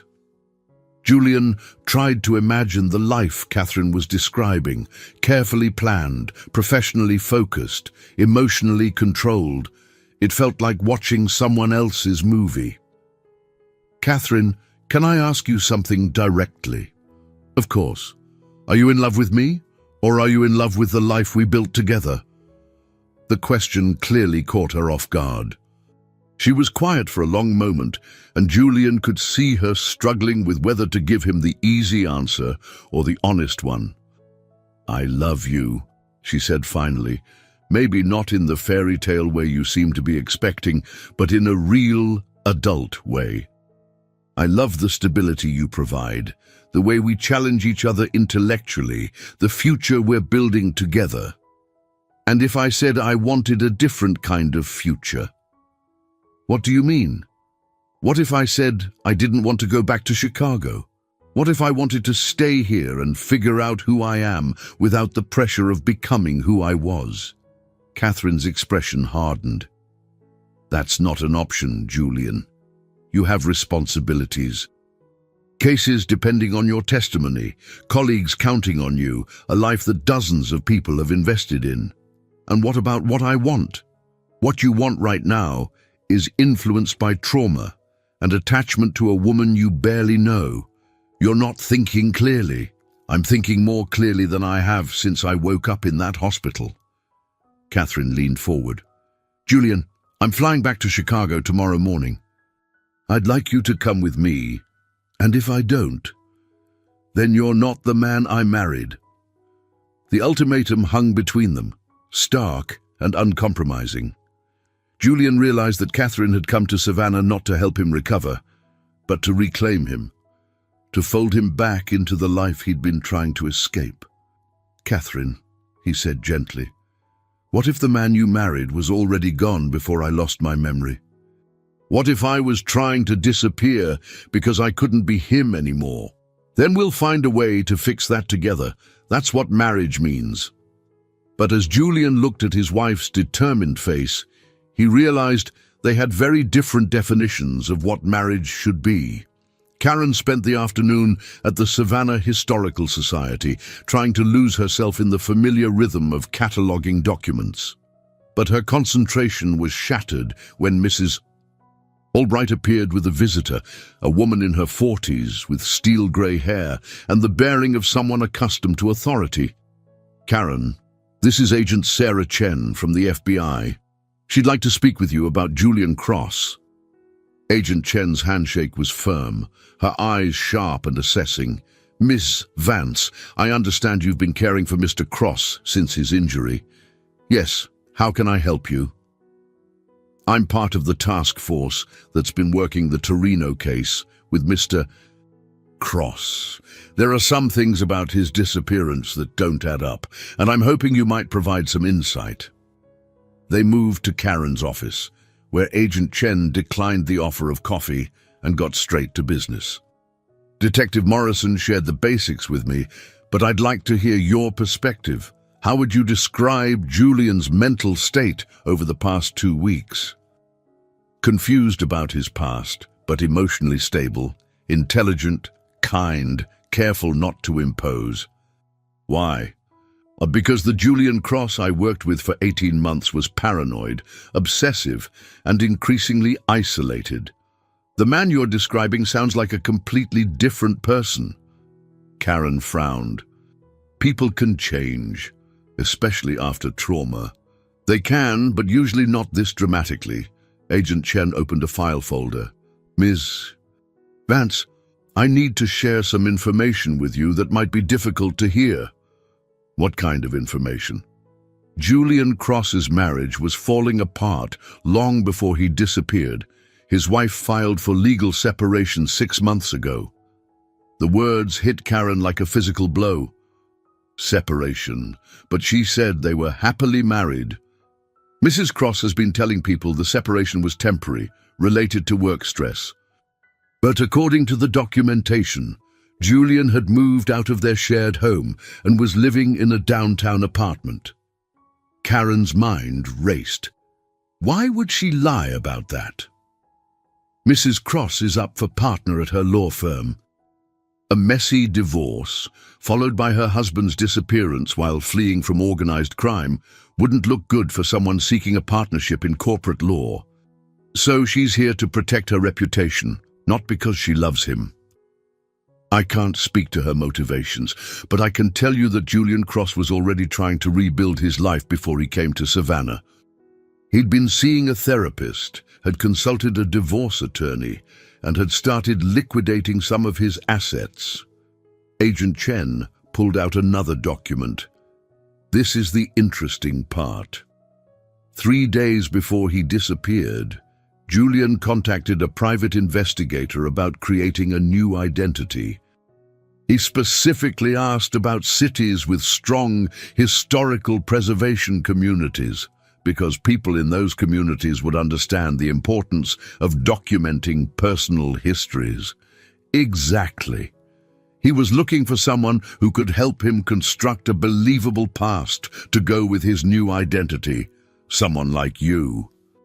Karen sank into her chair. "So everything that's happened, me finding him, helping him piece together fragments of memory, he orchestrated all of it. Not the amnesia or the attack. Those were real. But his research led him to your neighborhood for a reason." "Agent Chen, are you saying he was manipulating me from the beginning?" "I'm saying the Julian Cross who came to Savannah was already a man trying to escape his old life. The amnesia just made the process more authentic." Karen felt sick. "Oh, does he remember any of this? The planning, the private investigator, the separation? That's what I'm here to find out." "Miss Vance, I need to ask you directly. Has Julian given any indication that his memory might be returning? Has he mentioned anything about his marriage, his work, or his plans before the attack?" Karen thought about their conversations, looking for signs she might have missed. "He's mentioned fragments, feeling paranoid, being afraid of something. And yesterday, he said going back to Chicago felt wrong. Did he seem surprised by those feelings, or did they feel familiar to him?" The question made Karen pause. When Julian had talked about not wanting to return to his old life, there had been certainty in his voice that went beyond simple reluctance. "Familiar," she admitted, like he was remembering something he already knew. Agent Chen nodded grimly. "Ms. Vance, I think Julian Cross's memory is returning, at least partially, and I think he's choosing not to tell anyone because he prefers his current situation to his old life. You think he's faking the amnesia? I think he's allowing people to believe his memory loss is more complete than it actually is. The question is whether he's doing it to protect himself from the Torinos, to avoid returning to his marriage, or because he's genuinely attached to the life he's built here. Karen stared out her office window, watching tourists walk through the historic district, unaware that her world was crumbling around her. All three, she said quietly. I think it's all three. The question now, Agent Chen said, is what you're going to do with this information. Karen sat in her car outside the Bohemian Hotel for 20 minutes, trying to find the courage to go inside.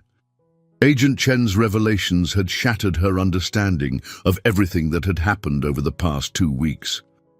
Julian hadn't been a victim who accidentally stumbled into her life. He'd been a man executing a carefully planned escape, and she'd been his unwitting accomplice. When she finally entered the lobby, she found Julian alone, sitting in the same chair where she'd first seen him with Catherine. He looked up as she approached, and something in her expression made him straighten. Karen, I was hoping you'd come. Were you? She sat across from him, maintaining distance. Or were you expecting me? What do you mean? I had an interesting conversation today with Agent Sarah Chen from the FBI. Julian's face went carefully blank, and in that moment of controlled reaction, Karen saw confirmation of her worst fears. What did Agent Chen tell you? He asked quietly. That you were already separated from your wife before you disappeared? That you'd hired a private investigator to help you create a new identity? That you specifically researched cities with strong historical preservation communities? Karen's voice remained steady, but her hands were shaking. That you targeted my profession, Julian, maybe even me specifically. Julian was quiet for a long moment, and Karen could see him weighing his options, deny, deflect, or tell the truth. How much do you remember? She asked. And don't lie to me. I've had enough lies. More than I've admitted, he said finally. Not everything, but pieces, fragments that started coming back a few days ago. The admission hit her like a physical blow. A few days ago. So when we were walking through the park yesterday, when you told me you were falling for me, you already knew you'd manipulated your way into my life. Karen, it's not that simple. It's exactly that simple. She stood up, needing distance from him. Will you let me believe I was helping a victim when I was actually enabling someone's elaborate escape plan? The feelings between us are real. Are they? How do I know what's real when everything else has been a lie? Julian stood and moved toward her, but she stepped back. Karen, yes. I researched historical preservation communities. Yes, I was planning to disappear, but I never planned to fall in love with you. Love. She laughed bitterly.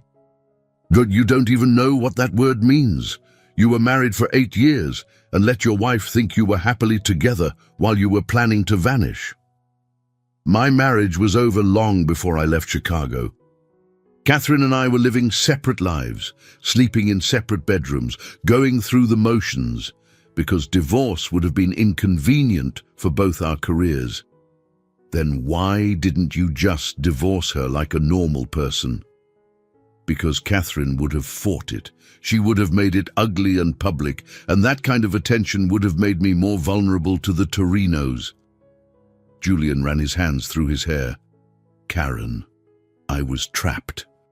In my marriage, in my career, in a life that was slowly killing me. When the death threats started, it felt like an opportunity to escape everything at once. And I was what? Your soft landing. A lonely woman who would take you in and ask no questions. You were supposed to be someone who could help me create documentation for a new identity. Instead, you became the most important person in my life. Karen shook her head. I can't tell the difference between what you planned and what you felt, and neither can you. You're right, Julian said quietly. When I first started remembering things, I wasn't sure either. But Karen, what I feel for you is nothing like what I felt for Catherine. With her, everything was calculated, controlled, performed. With you, I feel alive. Because you were pretending to be someone else. Because I was finally being myself. Which self, Julian? The prosecutor who was paranoid and obsessive, the husband who lied to his wife for months, or Leo, the grateful amnesia patient who needed my help? I don't know. The admission was raw, honest, but I know that when I'm with you, I feel like the person I want to be. Karen looked at him for a long moment, seeing the confusion and desperation in his eyes. Part of her wanted to comfort him, to work through this together the way they'd worked through everything else. But a larger part felt betrayed and manipulated. You should go back to Chicago with Catherine tomorrow, she said finally. Is that what you want? What I want doesn't matter. You have responsibilities there, a life you can't just abandon because it's convenient. And what about us? There is no us, Julian. There's you trying to escape your problems, and me naive enough to think I was helping someone heal. Karen, please. No. You made choices that brought you here, choices that involved using me, whether you admit it or not. Now you need to make the choice to deal with the consequences. She walked toward the exit, and Julian called after her. What if I choose to stay? Karen paused without turning around. Then you'll be choosing to run away again. And eventually, you'll want to run from me too. Catherine was waiting when Julian returned to their hotel room, her suitcase packed and positioned by the door like a statement. She'd changed into traveling clothes and was scrolling through her phone with the efficient focus he was beginning to remember, always working, always managing the next crisis. There you were, she said, without looking up. And I was beginning to think you'd disappeared again. Catherine, we need to talk. Our flight leaves at 9 tomorrow morning. We don't have time for extended conversations. Julian sat on the edge of the bed, studying his wife's profile. Agent Chen came to see me today. That got Catherine's attention. She set down her phone and turned to face him, her expression guarded. What did she want? To confirm some details about my disappearance, and to share some information about our marriage that was illuminating. Catherine's jaw tightened almost imperceptibly. Such as the fact that we've been separated for 6 months, that I'd been living in a downtown apartment, that you filed papers with the court. The silence stretched between them. Catherine stood and moved to the window, her posture rigid with control. You remember? She said finally. Some of it. Enough to know that you've been lying to everyone about the state of our marriage. I've been protecting both of us. From what?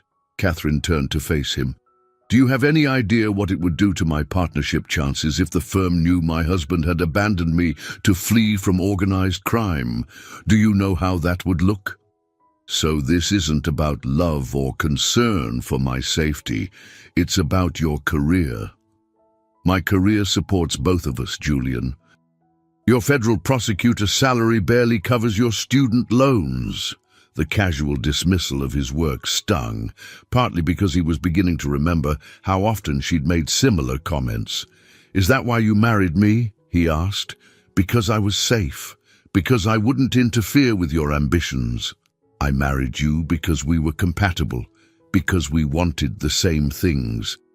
What things, Catherine? Because I'm having trouble remembering what we actually shared besides an address. Catherine moved to her suitcase and began checking its contents with unnecessary precision. We shared a vision for our future. Financial security, professional success, social standing. Not everyone needs grand passion to build a successful marriage. But what about happiness? Happiness is a luxury, Julian. Success is what matters. Julian watched her efficiently organize her belongings and felt a wave of memory wash over him, countless evenings of her doing exactly this, preparing for the next business trip or conference while he sat alone in their sterile living room. "How long were we really happy?" he asked. Catherine paused in her packing. "We were content." That's not the same thing. For adults, it's better than happiness. More reliable? "Catherine, do you love me?" The question hung in the air between them. Catherine's hands stilled on her suitcase, and for a moment, Julian thought she might give him an honest answer. "I love the life we built together," she said finally. "I love the stability and respect that comes from being married to someone like you. Someone like me. Someone respectable, predictable, safe." The words hit Julian like a series of small wounds. What if I'm not that person anymore? Then you'll remember how to be him again. And if I don't want to be him? Catherine closed her suitcase with more force than necessary. "Then you're having some kind of breakdown, and we'll get you the help you need." Julian stood and moved to the window, looking out at Savannah's tree-lined streets. "Or what if I told you I wanted to stay here? I'd say you're not thinking clearly. What if I said I was in love with someone else?" Catherine's reflection in the window went very still. "I'd say that proves you're not thinking clearly.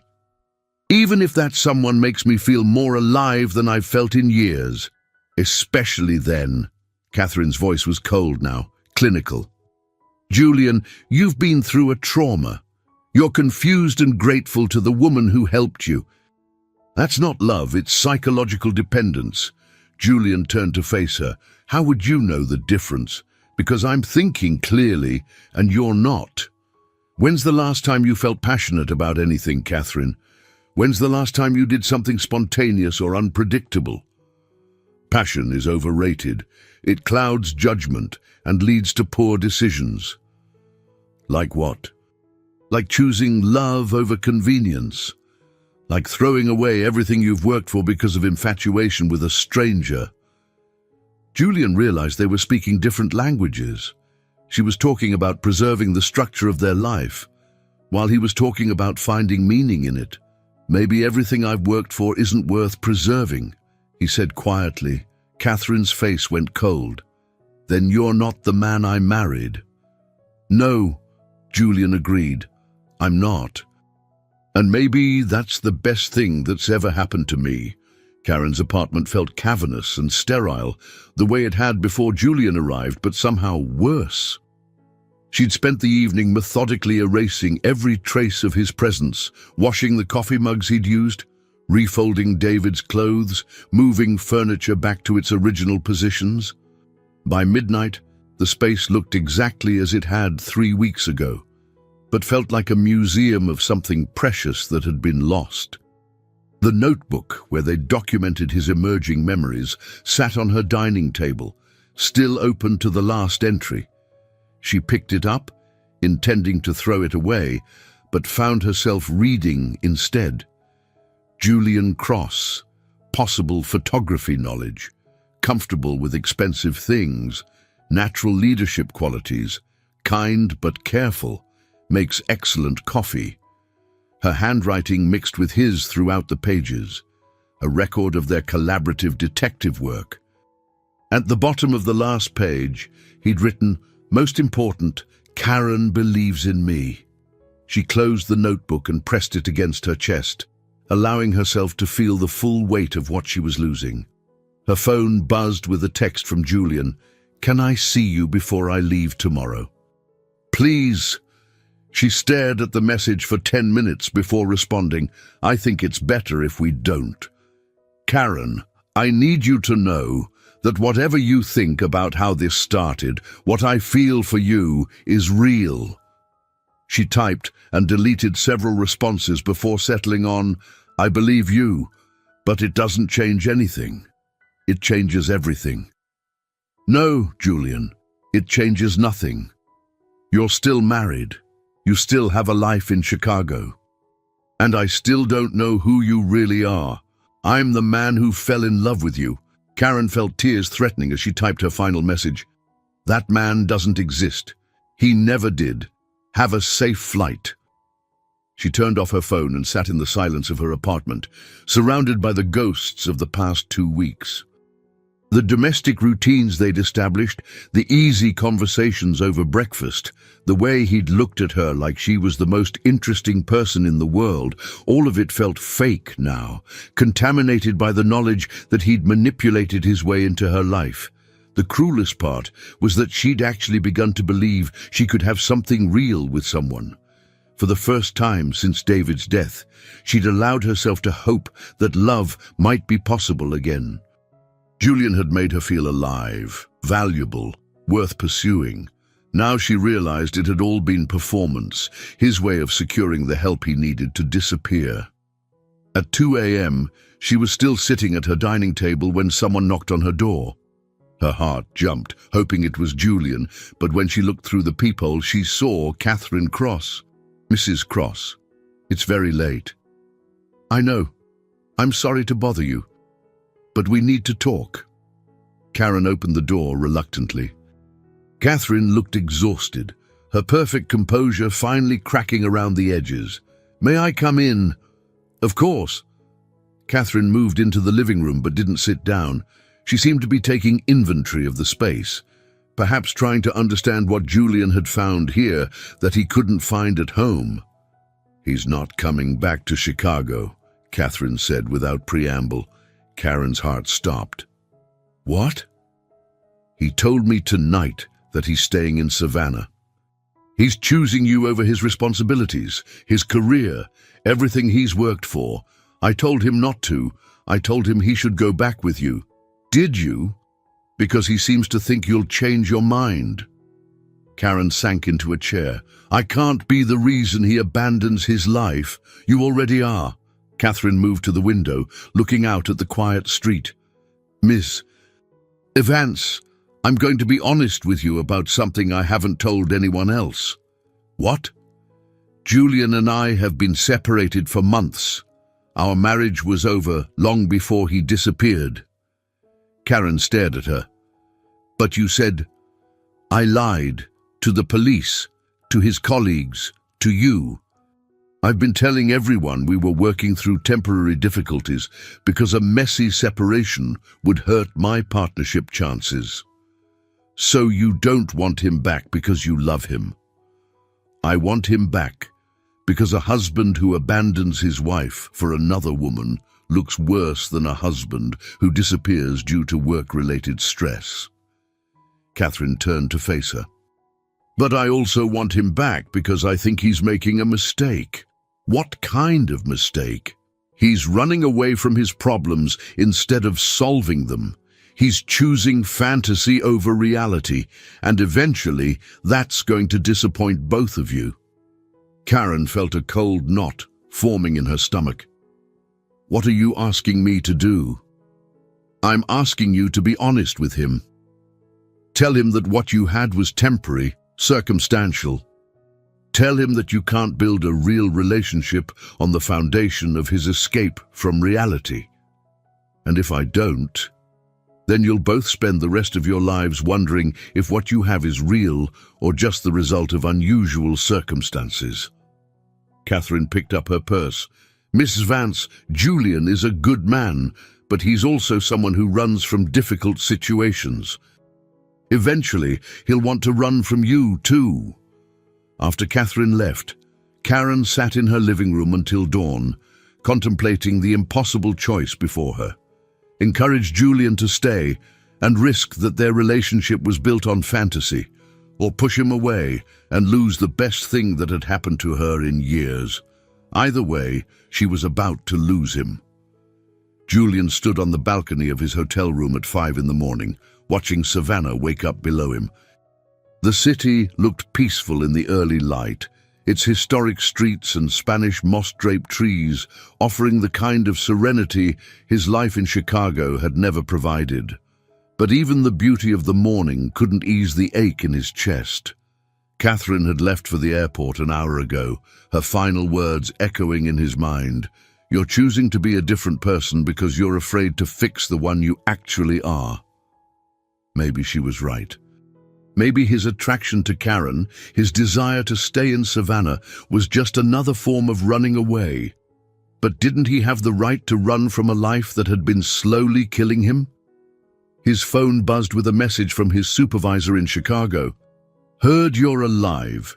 Need you back ASAP. Torino trial moved up to next month. Another message from his therapist.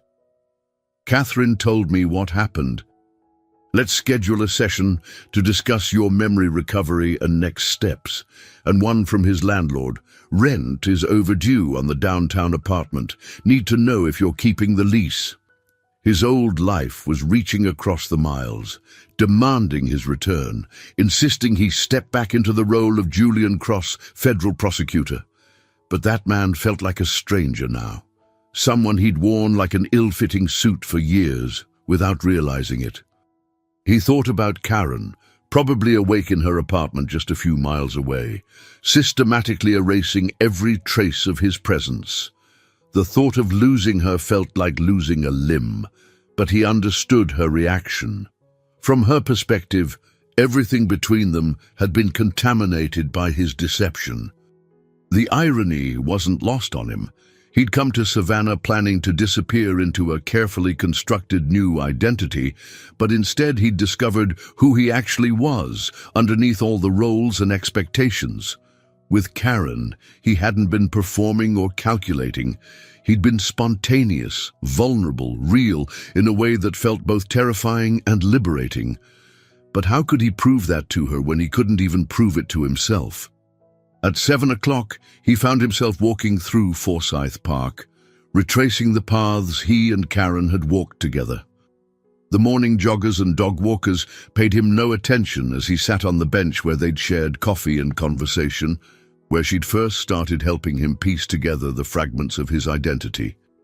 His phone rang. Detective Morrison. Mr. Cross, I wanted to let you know that Vincent Torino took a plea deal yesterday. The threat against your life is officially over. Meaning what? Meaning you're free to resume your normal life without fear of retaliation.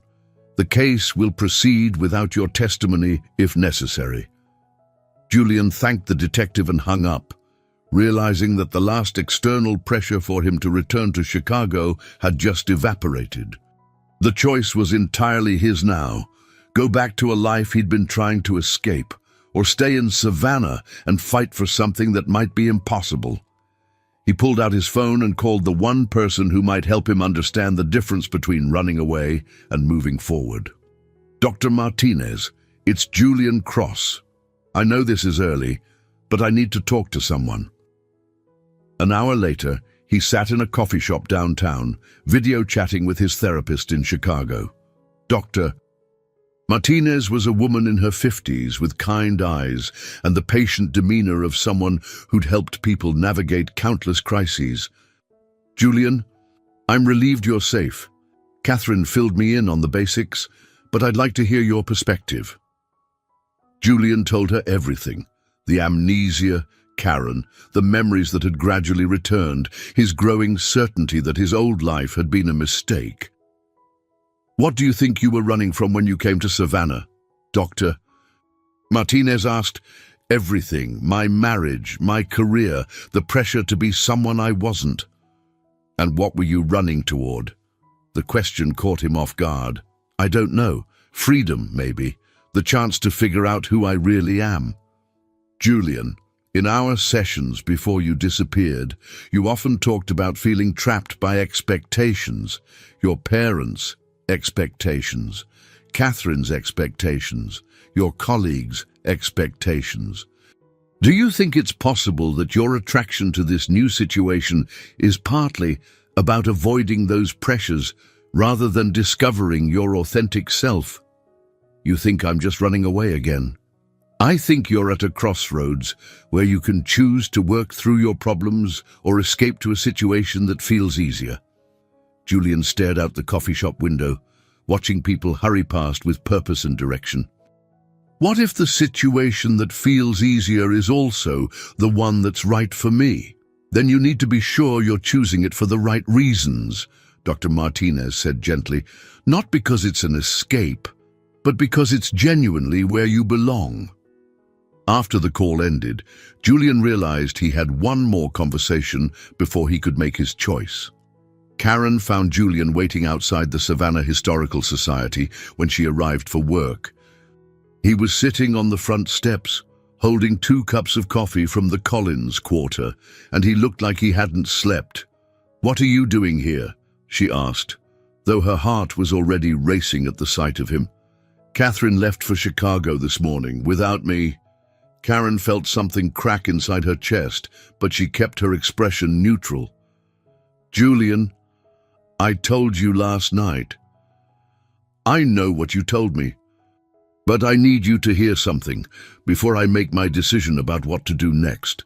There's nothing left to say." "There's everything left to say." Julian stood and held out one of the coffee cups. "Please, 5 minutes." Against her better judgment, Karen accepted the coffee and sat on the steps beside him. The morning was humid and warm, with the kind of golden light that made Savannah look like a painting. "I've been remembering more," Julian said. "And not just fragments, but whole sections of my life, my marriage, my work, the months leading up to my disappearance. And you were right, I was running away. From a marriage that had been dead for years, from a job that was consuming me, from a version of myself that I couldn't stand anymore." Karen sipped her coffee, trying to armor herself against the pain in his voice. "Catherine and I were living like roommates who barely tolerated each other," Julian continued. "We hadn't had a real conversation in months. We slept in separate bedrooms, ate dinner in silence, and the only time we connected was when we were discussing practical matters, bills, schedules, social obligations. That doesn't excuse lying to her for months about wanting to leave. You're right, it doesn't. I should have had the courage to end it properly instead of planning to disappear." Karen looked at him. "So why didn't you?" "Because I was a coward. Because divorce would have been messy and public, and I was already dealing with death threats from the Torino case. Because it felt easier to just vanish than to face the consequences of dismantling a life that looked successful from the outside. And coming to Savannah, targeting people in my profession." Julian was quiet for a moment. "I researched historical preservation communities because I thought someone who worked with archives would understand the importance of creating believable documentation. I never intended to actually connect with anyone. But you did connect with me. I fell in love with you." The words were simple, direct, not because you were convenient or because you represented an escape. "I fell in love with your intelligence, your kindness, the way you approach problems with such methodical care. I fell in love with how you made me feel like the man I wanted to be instead of the man I was supposed to be." Karen felt tears threatening. "Julian, how do I know the difference? How do I know you're not just drawn to me because I represent a life without complications? Because being with you is the most complicated thing I've ever done." Julian turned to face her fully. "Loving you means facing the fact that I've made terrible choices.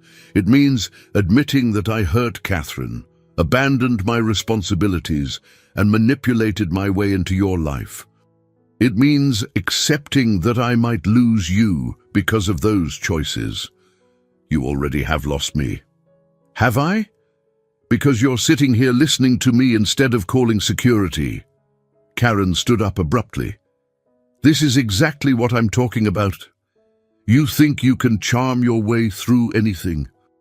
You think if you say the right words, if you're vulnerable enough, if you love me enough, that will somehow erase the fact that you built our entire relationship on deception. I didn't build our relationship on deception. I built my escape plan on deception. What happened between us was real. How can you be so sure? Julian stood and moved closer to her. Because when I look at you, I remember things I never lost. Not memories from my past, but feelings I didn't know I was capable of. When you laugh at something I say, when you get that focused look while you're working, when you touch my hand, those moments don't feel like performance or gratitude or psychological dependence. They feel like coming home. Karen felt her resolve wavering. Julian, I know I don't deserve another chance. I know I've given you every reason not to trust me. But I also know that what we have is worth fighting for, even if it's messy and complicated and probably impossible. What are you asking me?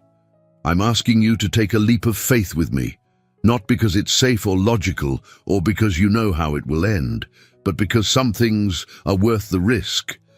Karen looked at him for a long moment, seeing hope and fear and love in his blue-green eyes. And if it doesn't work? If we're just two people who found each other under unusual circumstances and mistook gratitude for love, then at least we'll know we tried. Before Karen could respond, Mrs. Albright appeared in the doorway of the Historical Society. Karen, dear, you have a visitor. Agent Chen is here, and she says it's urgent.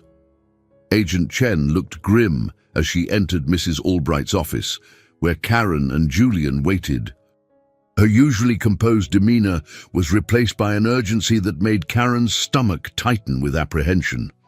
Mr. Cross, I'm glad you're here. We have a problem. Julian leaned forward. What kind of problem? Vincent Torino didn't take that plea deal because he was feeling cooperative. He took it because he needed to buy time to tie up loose ends. Agent Chen opened her laptop and turned it toward them. We intercepted communications this morning. There's still a contract on your life. Karen felt the blood drain from her face, but Detective Morrison said the threat was over. We thought it was. Torino's arrest should have ended it. But apparently he's been running his operation from prison.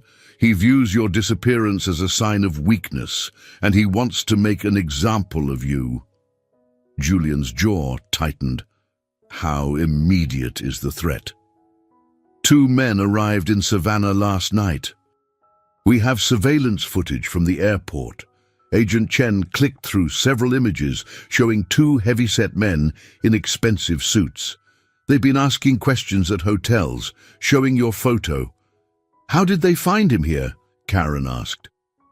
Mrs. Cross, when she flew back to Chicago this morning, she was followed. They probably assumed you'd gone with her, but when they realized you hadn't... Agent Chen shrugged grimly. It wasn't hard to figure out you were still in Savannah.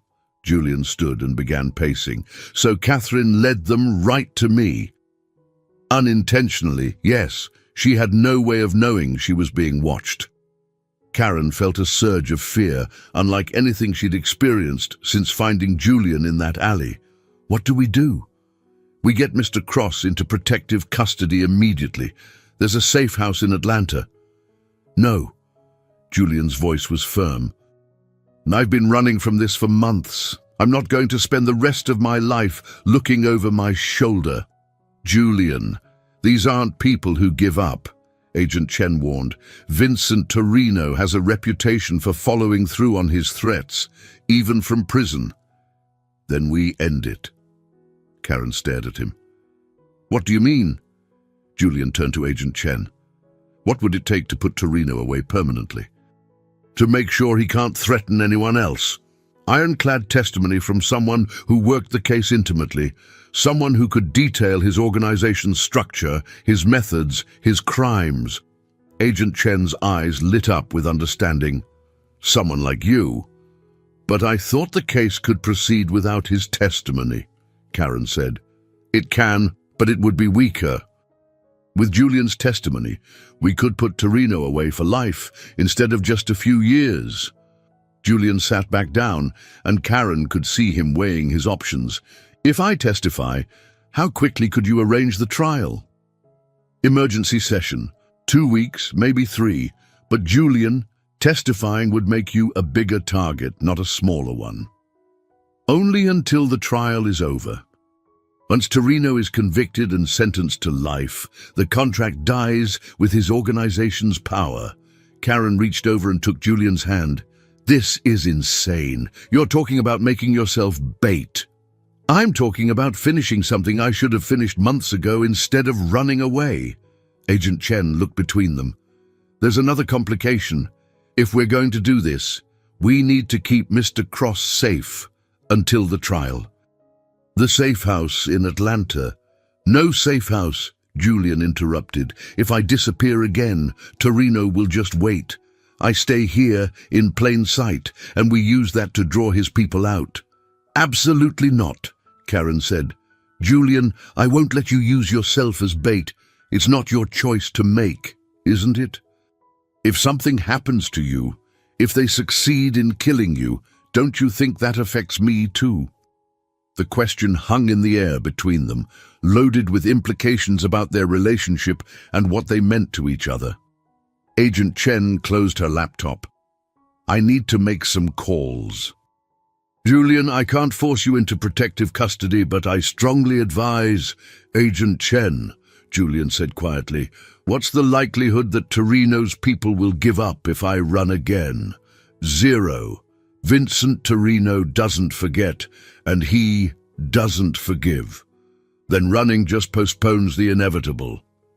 After Agent Chen left to coordinate with local law enforcement, Karen and Julian sat in Mrs. Albright's office, the weight of the situation settling around them. You're really going to do this, Karen said. I have to. No, you don't. We could leave Savannah right now, drive to Mexico, start over somewhere completely new. Julian smiled sadly. That's the old me talking. The one who thought problems could be solved by running away. This isn't about running away. This is about staying alive. Karen, if I spend the rest of my life hiding from Vincent Torino, what kind of life is that? What kind of man does that make me? Karen stood and moved to the window, looking out at the peaceful streets of historic Savannah. It makes you a living man instead of a dead hero. But would you want to be with a man who chose hiding over fighting? The question forced Karen to confront something she'd been avoiding. Whether her feelings for Julian were based on the man he was becoming or the safety he represented.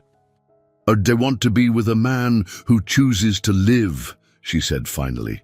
Then help me figure out how to do both. The plan Agent Chen outlined was both simple and terrifying.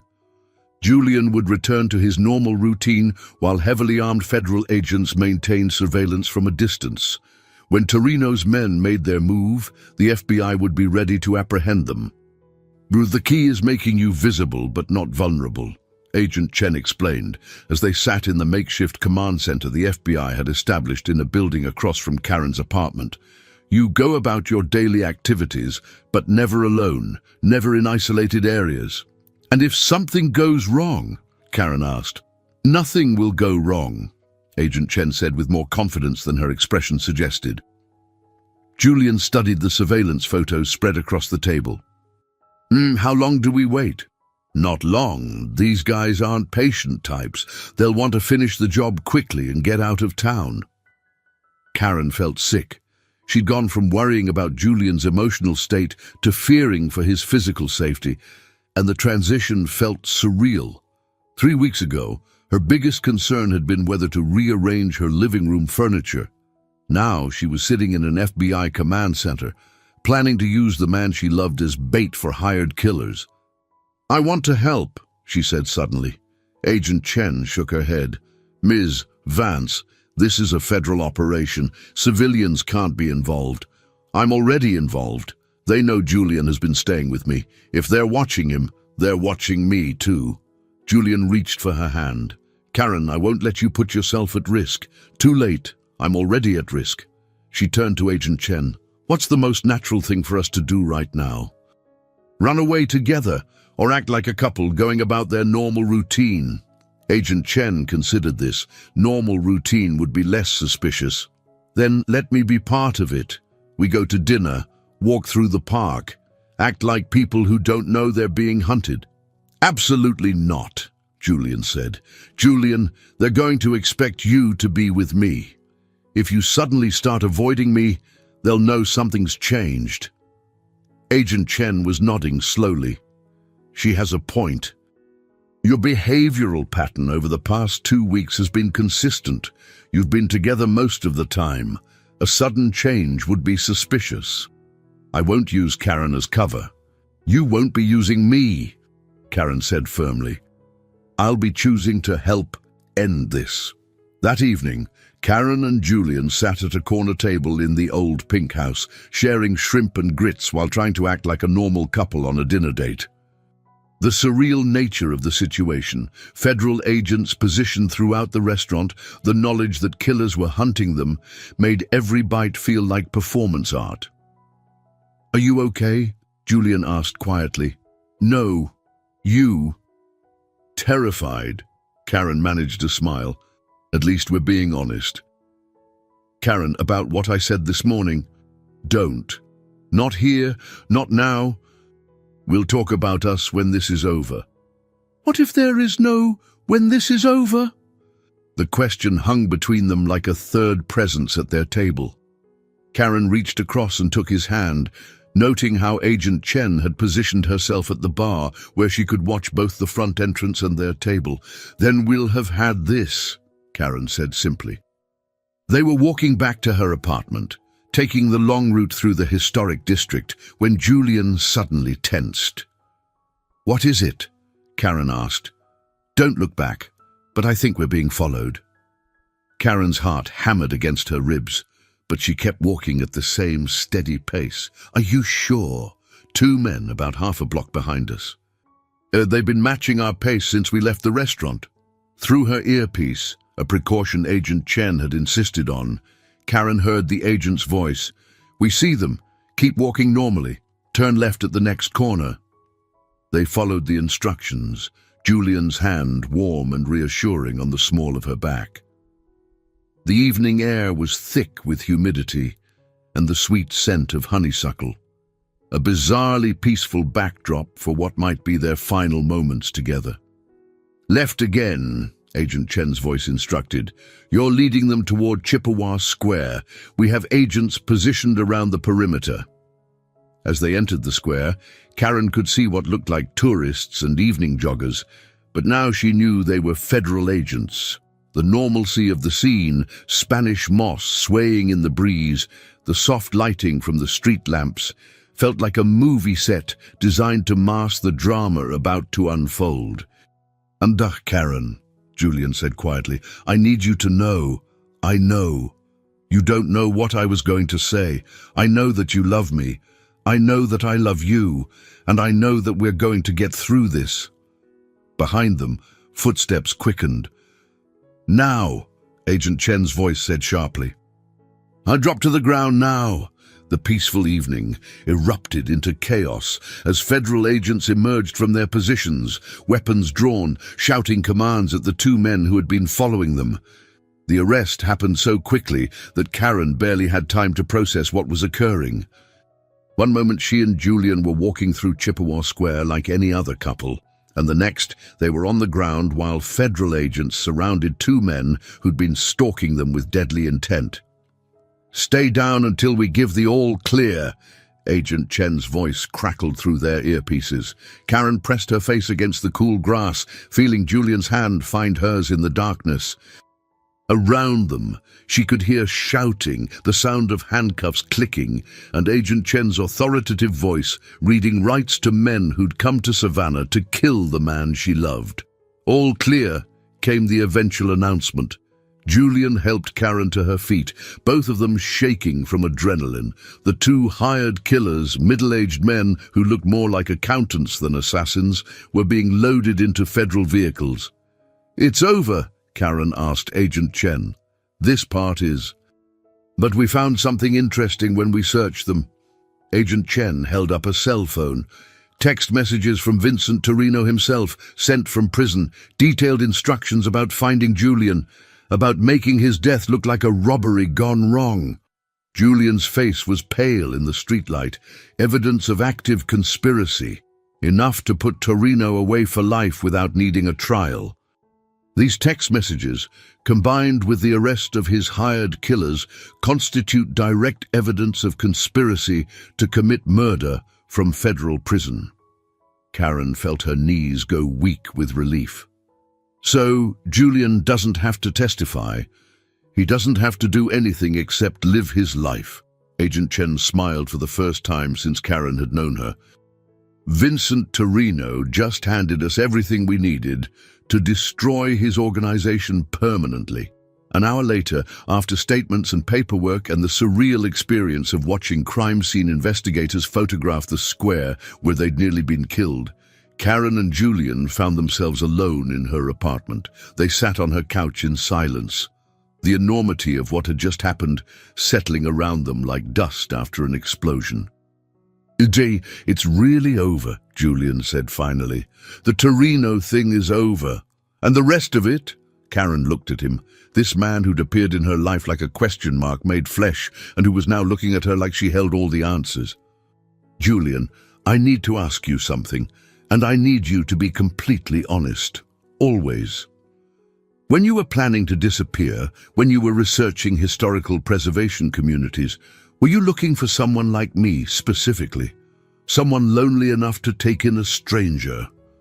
Julian was quiet for a long moment. I was looking for someone who would understand the importance of creating believable documentation for a new identity. I thought that might be someone who worked with archives, who understood how records and histories get constructed. That's not what I asked.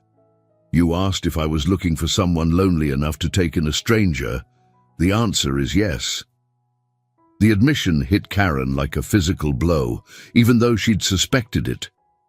But, Julian continued, what I found was someone whose loneliness matched mine in a way I didn't expect. Someone whose careful, methodical approach to life made sense to me. Someone whose kindness felt genuine instead of performed. How do I know the difference between what you planned and what you felt? Because what I planned was to find someone who would help me disappear. What happened was that I found someone who helped me appear to myself for the first time in years. Karen studied his face, looking for signs of manipulation or performance. Instead, she saw exhaustion, hope, and something that looked like truth. Julian, I fell in love with Leo, the man who made coffee in my kitchen and helped me catalog memories. But Leo doesn't exist. Leo was a temporary identity you created to hide from your real life. No, Julian said firmly. Leo was who I became when all the pressure and expectations and fear got stripped away. Leo was me without the performance. And Julian Cross, the federal prosecutor, the husband, the man who was paranoid and obsessive. Julian Cross was who I thought I was supposed to be, but he was never who I actually was. Karen stood and moved to the window, looking out at the street where federal agents had arrested men who'd come to kill the man sitting on her couch. So who are you now? I'm someone who wants to stay in Savannah and build a life with you. Someone who wants to use his legal skills to help people instead of prosecuting them. Someone who wants to wake up every morning in a place that feels like home. And if your memory had never returned, if you'd stayed Leo forever, then I would have been happy. But I'm glad my memory came back, because now I can choose this life consciously instead of just falling into it. Karen turned to face him. Julian, are you sure you're not just choosing the path of least resistance again? I'm choosing the path that leads to you. That's not resistance. That's the hardest thing I've ever done. 3 months later, Karen stood in the garden behind the Savannah Historical Society, watching Julian address a small crowd gathered for the opening of the new Community Memory Project. He wore the charcoal suit they'd retrieved from the dry cleaner all those weeks ago, but somehow it looked different on him now, less like armor and more like clothes. Memory, Julian was saying, isn't just about preserving the past. It's about understanding how our stories shape who we become and who we choose to be going forward. Mrs. Albright stood beside Karen, beaming with pride. He's a natural public speaker. He should be.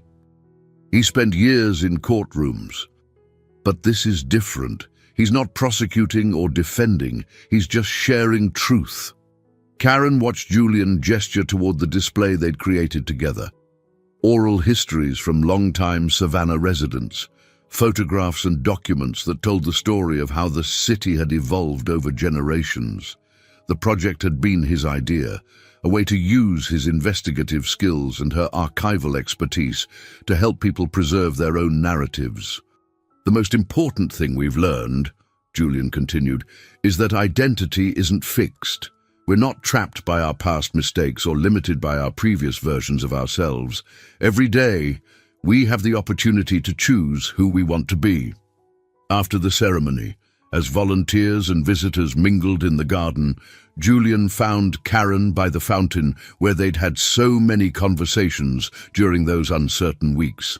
"Good speech," she said. "Good project. I couldn't have done any of this without you." "You could have. You just wouldn't have organized it as systematically," Julian laughed, the sound easy and natural. Probably true. They'd spent the past 3 months rebuilding their relationship on more solid ground, not as rescuer and victim, not as temporary companions during a crisis, but as two people choosing each other consciously. Julian had officially divorced Catherine in a process that was surprisingly amicable, once all parties admitted the marriage had been over long before his disappearance. He'd also formally resigned from the federal prosecutor's office and was now working as a public defender, representing people who couldn't afford private attorneys. "I got a call from Agent Chen today," Julian said. "Oh." Vincent Torino was sentenced to life without parole. 4 counts of conspiracy to commit murder, plus racketeering charges. It's really over. Karen felt a weight she hadn't realized she'd been carrying finally lift from her shoulders. "How do you feel about it?" "Relieved, grateful, and something else." "What?" "Free. For the first time in my adult life, I feel completely free to be whoever I want to be." They walked through the garden as the evening light filtered through the Spanish moss, casting dancing shadows on the paths. 3 months of careful conversation, honest arguments, and gradual trust building had brought them to this moment. Not the desperate intensity of their original connection, but something steadier and more real. "Julian," Karen said as they reached the garden gate, "I need to tell you something." "What?" "That first night, when I decided to bring you home from the hospital, I told myself I was doing it for you, but I think I was really doing it for me." "What do you mean?" "I mean I was as lost as you were, just in a different way. Taking care of you gave me a reason to engage with life again, instead of just observing it from a safe distance." Julian stopped walking and turned to face her. "So we saved each other." "Maybe we did." "Karen Vance," Julian said, taking her hands in his, "I have something to ask you."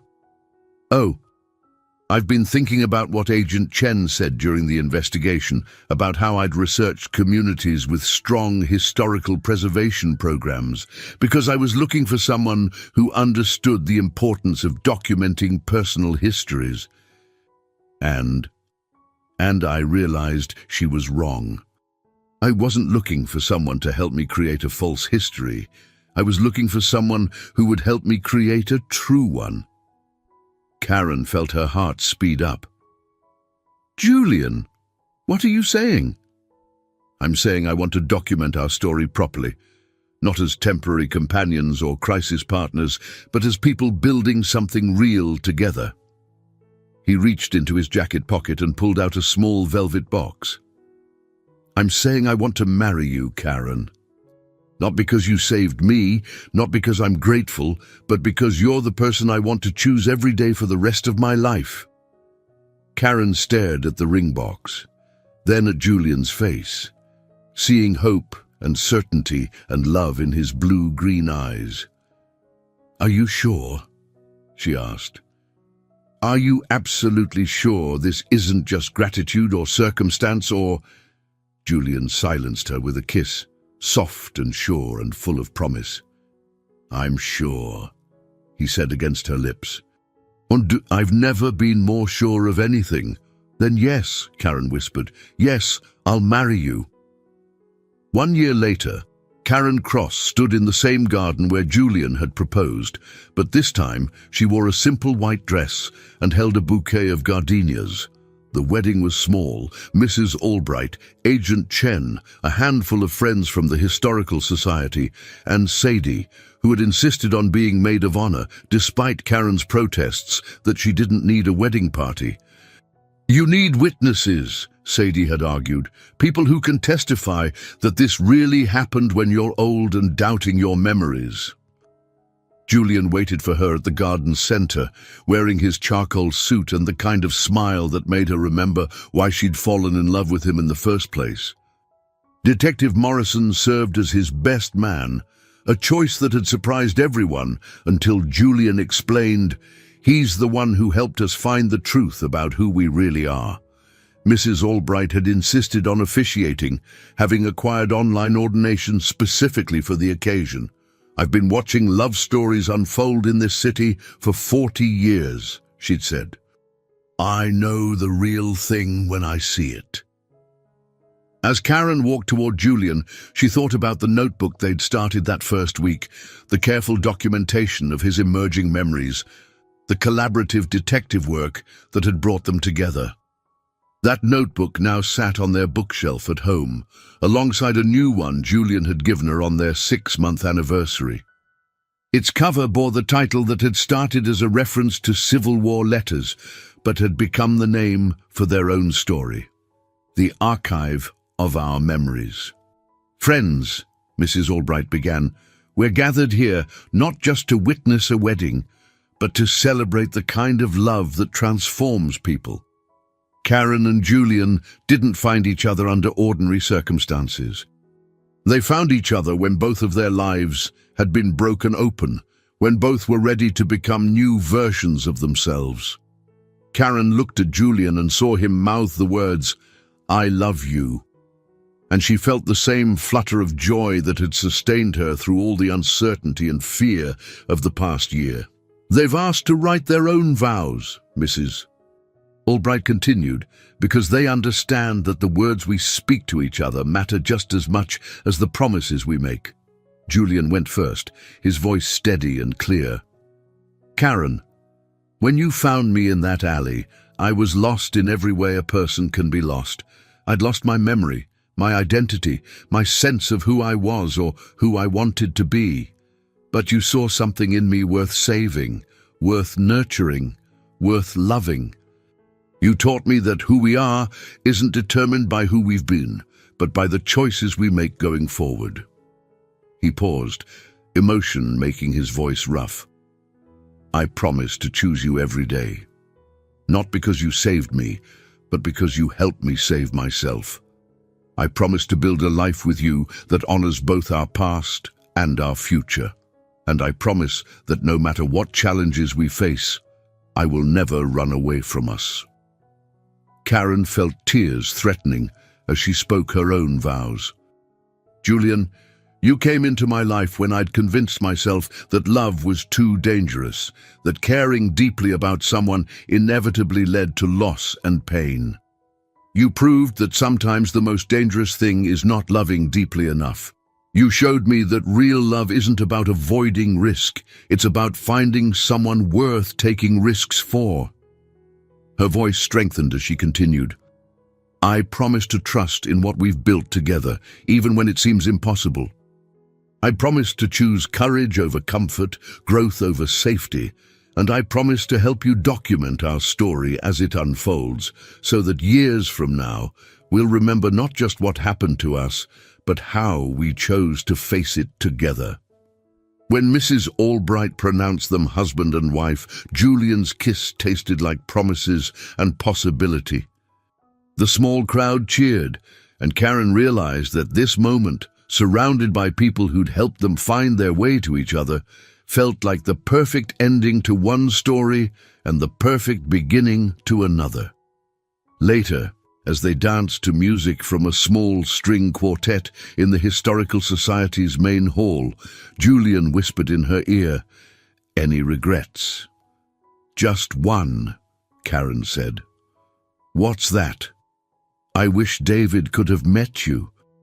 He would have liked you. I would have liked him too." They swayed together in the soft light of the mansion's chandelier, surrounded by the archives and documents that had brought them together, but focused entirely on the future they were choosing to build. "Julian," Karen said as the song ended, "are you ready for the next chapter?" "With you?" "I'm ready for whatever comes next." And as they walked out of the Historical Society together, hand in hand, Karen realized that the most important archive they would ever create was the one they would build together. One memory, one choice, one day at a time.